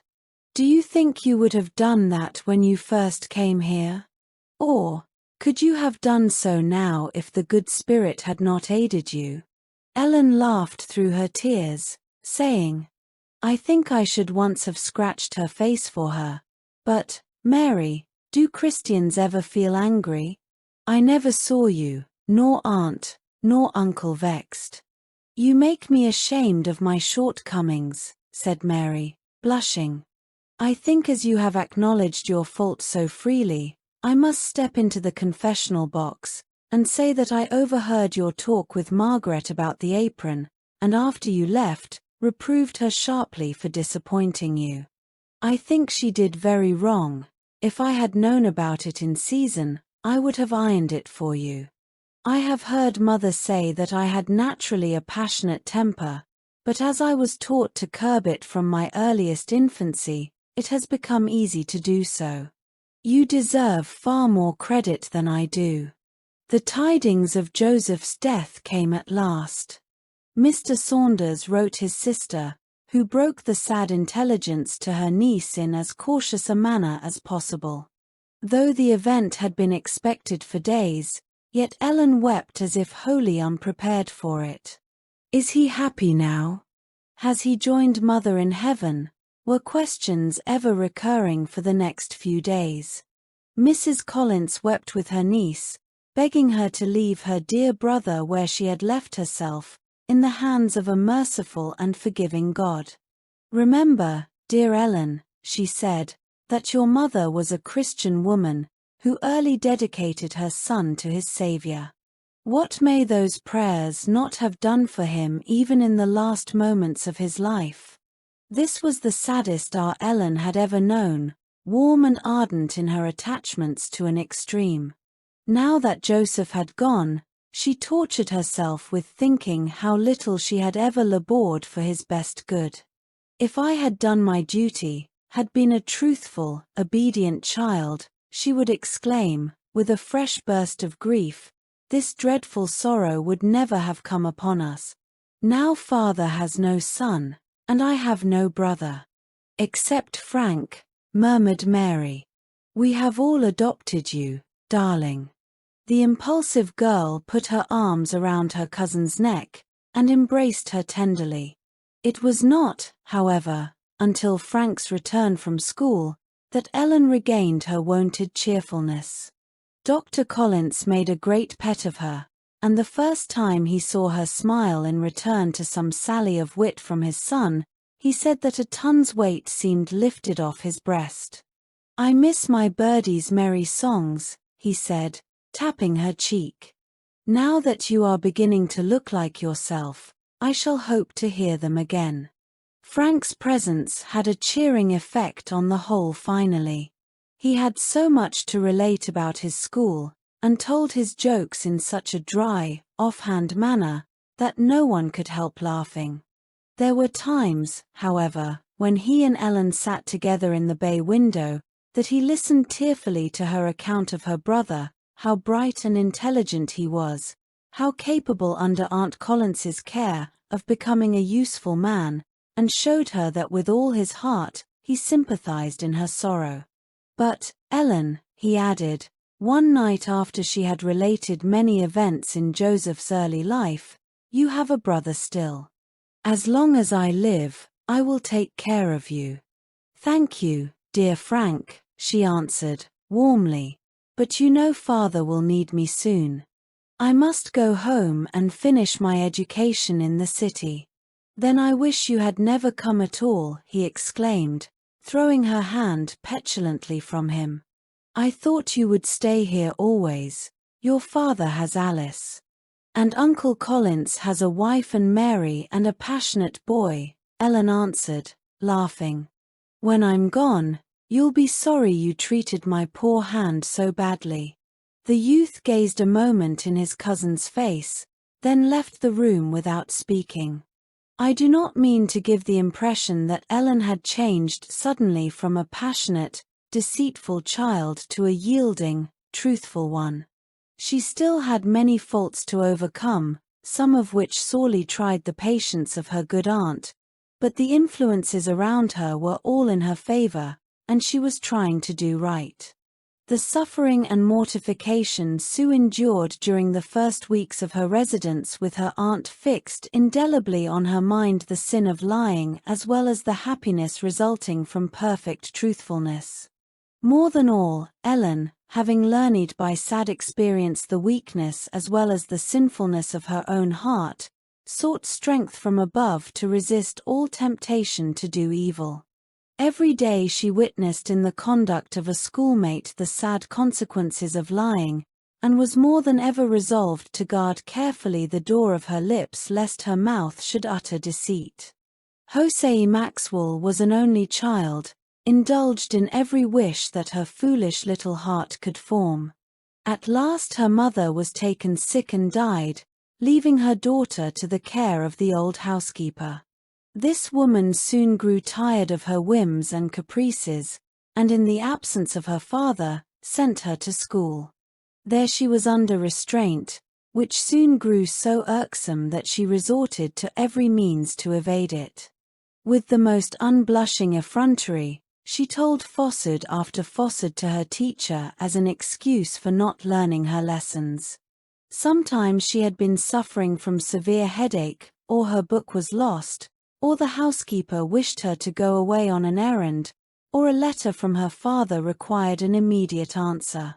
But on inquiring at home, the teacher found not one of these excuses had any foundation in fact. Then, in her reports, she could not be trusted, and so hardened was she by her guilt that she scarcely seemed to feel any mortification when a schoolmate was appointed over her to render a report in her place. At last she was expelled from school, the teacher fearing her corrupt example would have a bad effect on her associates.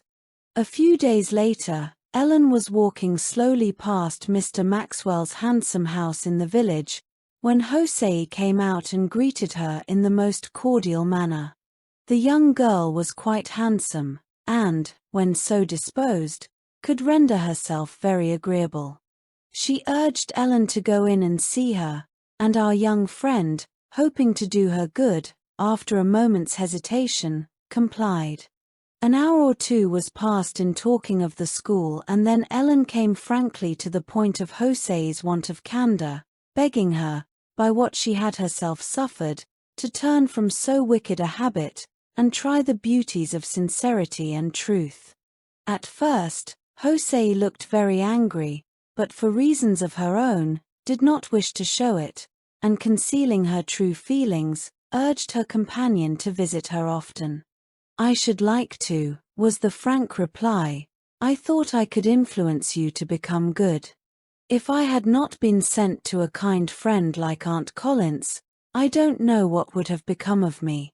"Well," said Jose, "I'll promise to do as you wish me, if you will grant me one favor. Don't tell anybody you have been to see me, or if you do, don't say what we have talked about." Ellen mused for a moment. "I always tell Aunt everything," she said, "and she'll wonder where I've been. I'll promise not to tell unless I am asked, and certainly, I need not say what our conversation has been." They parted, our young heroine sanguine as to the reformation of her former schoolmate. It was near a fortnight later that one evening Miss Granby, the teacher, called at Dr. Collins's. Ellen, who ran joyfully to the door to meet her, noticed that she was unusually grave. "I called to see you on business," said the lady when Mrs. Collins entered the parlor. Ellen instantly rose to leave the room, blushing violently as she did so. There was something in Miss Granby's manner which she could not understand. "I wish you would not leave the house," added the teacher, seriously. "I wish to talk with you before I go." "What can it mean?" the young girl asked herself, retiring to her favorite seat in the bay window. "Perhaps something has happened at home, and they are afraid to tell me." It was scarcely 10 minutes before she heard her aunt speaking in a loud, excited manner. "It can't be true," she said, in a positive tone. "Call her and see what she will say," was the reply, in Miss Granby's voice. The next moment she was standing before them in the parlor. "Ellen," said her aunt, gazing searchingly in her face, "your teacher has heard some strange rumors about you, but I think you can explain everything fully to my satisfaction. She says you have visited Jose Maxwell." Ellen started and grew very red, which was not unnoticed by either lady. "That while there you talked against your teachers, and some of your schoolmates, whose conduct you called too strict, that you mimicked Miss Granby's words and tone, that you complained of being unhappy here, everybody was so pious, and declared your intention of writing to your father to take you home. Worse than all, it is reported that you talked in an indelicate and improper manner of a young man, whose name Miss Granby cannot recollect. Now, what do you say to all this, my dear?" While Mrs. Collins had been speaking, Ellen twitched her hand from her aunt and stood quivering with passion, looking defiantly in her teacher's face. "It's all a lie, a wicked lie," she exclaimed, with more passion than her aunt had ever seen in her before. "I never thought of mimicking my teacher or making fun of her in any way. I told Jose." She checked herself in great confusion and then went on. "I couldn't talk against her, for I always loved her before today. You know, Auntie, that I love you and Uncle Collins and all the family dearly, and that I never was so happy as since I came to live with you. All I ever said about writing to Father was to beg him to come and live here too." Miss Granby pursed up her mouth and looked unconvinced, but Mrs. Collins said, soothingly, "Don't get excited, Ellen. I believe all you say. Now what is it about the young man? I don't remember any young man being mentioned. Then you do acknowledge going to visit Jose after she was dismissed in disgrace from the school, and that, too, without the consent of your aunt?" The tone was slightly exultant, and grated harshly on Mrs. Collins's ears. "Yes, I did go. I'll tell you sometime, Aunt, how it happened." "And what did you talk about?" Ellen burst into tears. Mrs. Collins looked astonished. Miss Granby, confirmed in her worst opinion. "Try to control yourself, my poor child," said the former, leading Ellen to a chair and laying her hand on the hot temples. "I feel quite confident that you meant to do right. Take time, and tell us what was said during your visit." I can't. I mustn't tell, it would be a lie." "You see, now, that I was right," urged the teacher, sitting very erect and smiling unpleasantly. "If there were no wrong, there would be no concealment." Ellen, uncovering her face, saw that her aunt was very pale, and, with a cry of anguish, screamed out, "She is making you hate me. You are beginning to believe her. Oh, dear. But I'll go to Uncle Collins. He will be my friend, and Frank will know I'm not guilty." And, with a fresh burst of grief, she rushed from the room. Her aunt immediately followed her and, by caresses, sought to convince the poor child that her confidence was unimpaired.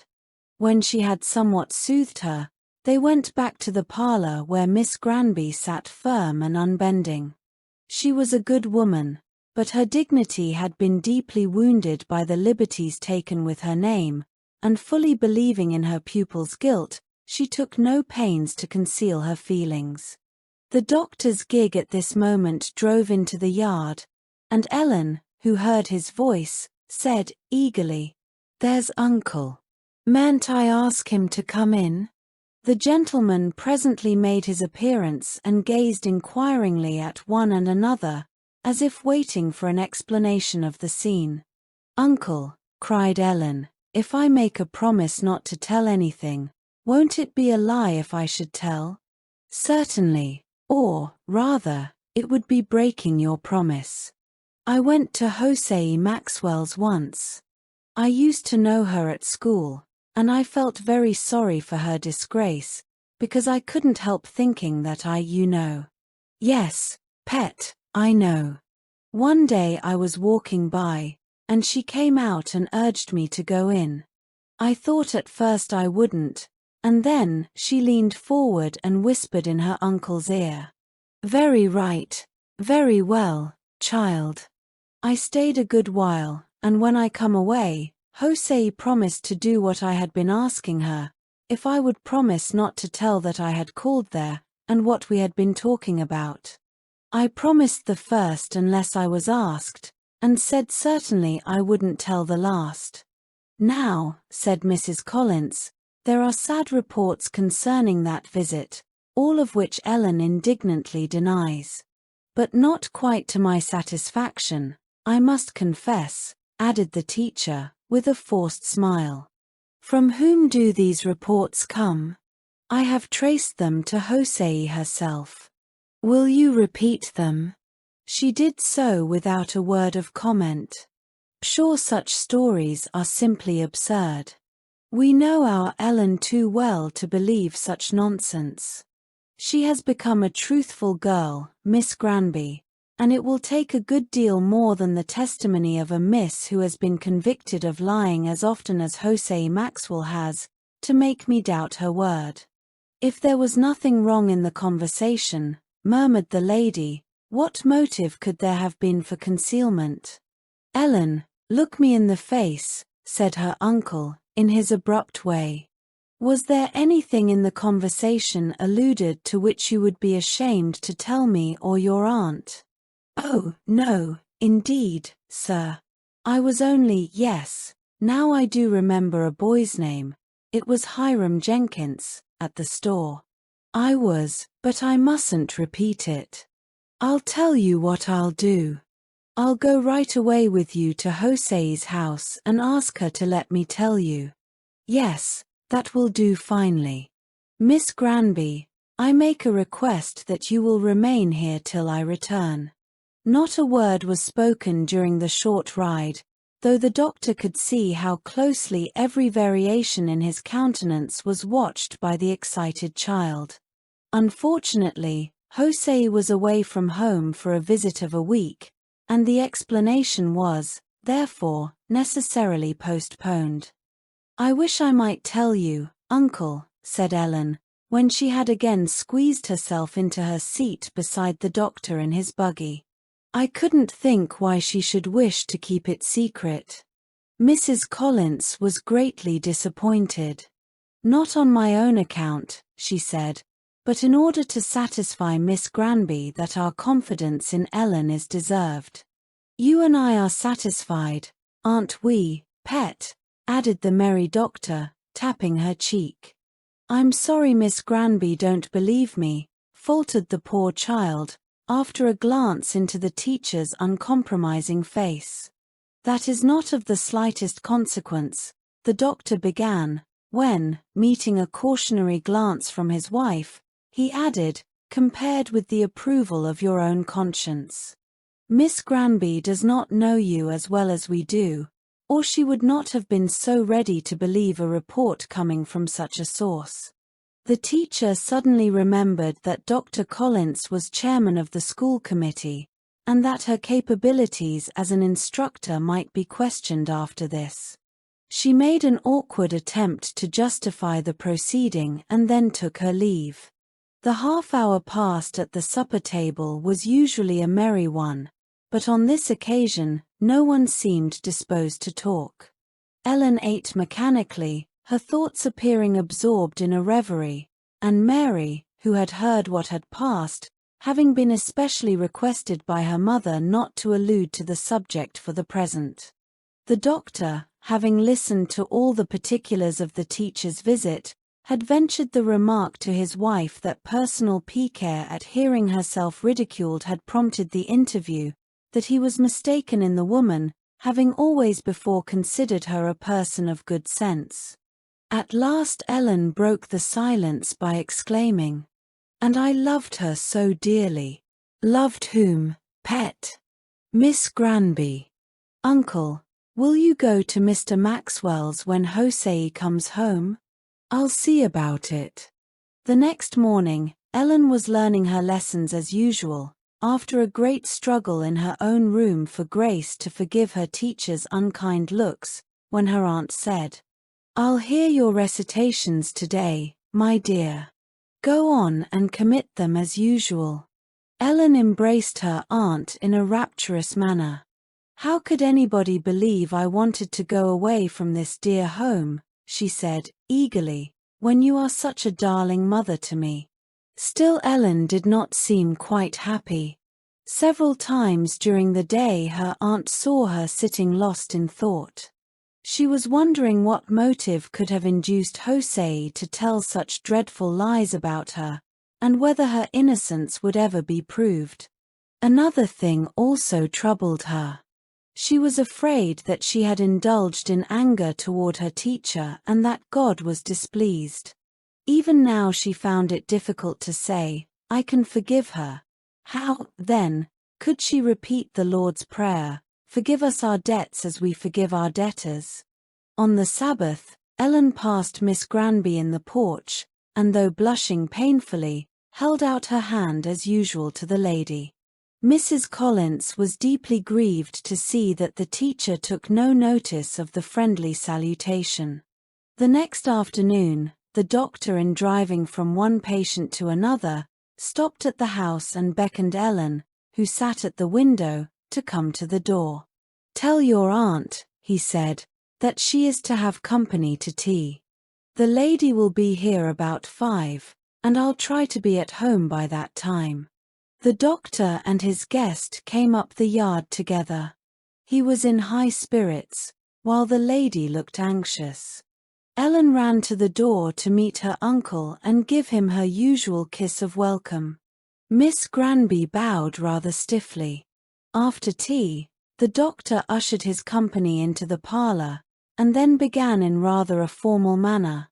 "I have seen Miss Jose." "Oh, uncle, I'm so glad." "Hush, pet. I have the floor now. I saw the young lady. I had considerable difficulty in bringing her to the point, but finally overcame her objections, and prevailed on her to put her confession in writing. Here it is, and I do not hesitate to declare the statements she made regarding Ellen as lies of first-rate malignity, lies which any person acquainted with our pet could scarcely credit." He passed the paper to his wife, who read as follows: "I, Jose Maxwell, do hereby confess that every word I reported concerning the conversation that passed between Ellen Saunders and myself was false, that I told the story because I hated her for being a favorite among the scholars, and for reporting that I whispered in the class, and because she talked to me on the subject of lying. It was for the same reason I made her promise not to relate what had passed between us, from which promise she is now free. Jose Maxwell." It was curious to watch the countenance of Ellen as her aunt read the above. Joy, surprise, and contempt expressed themselves by turn on her beaming face. At the close, she heaved a great sigh of relief, and clasping her hands, said, softly, "Aunt told me it was safe to trust in God." Next to Ellen, Dr. Collins was interested to watch the effect of the letter on Miss Granby. He was pleased to see her slyly wipe a tear from her eye, and then, with something of a struggle between her pride and conviction of duty, she rose, and approaching her pupil, said, with real feeling, "I have been grievously mistaken, Ellen. I really believed from your confession that you were guilty. Will you forgive me?" Ellen caught her hand and kissed it repeatedly, exclaiming, eagerly, "I love you now just as well as I did before. I was vexed at first, but I remembered that you couldn't trust me as well as you can Mary, because I used to tell falsehoods, you know. I shall always trust you in future, my dear child. You have taught me more than one lesson by your ready forgiveness. So that you no longer wonder that her old uncle dotes on her," said the doctor, laughing, as he seated his niece on his knee. "But you must pity poor Jose. She had a bitter pill to swallow this morning. It needed all the influence of the lawyer I took with me to induce her to take it.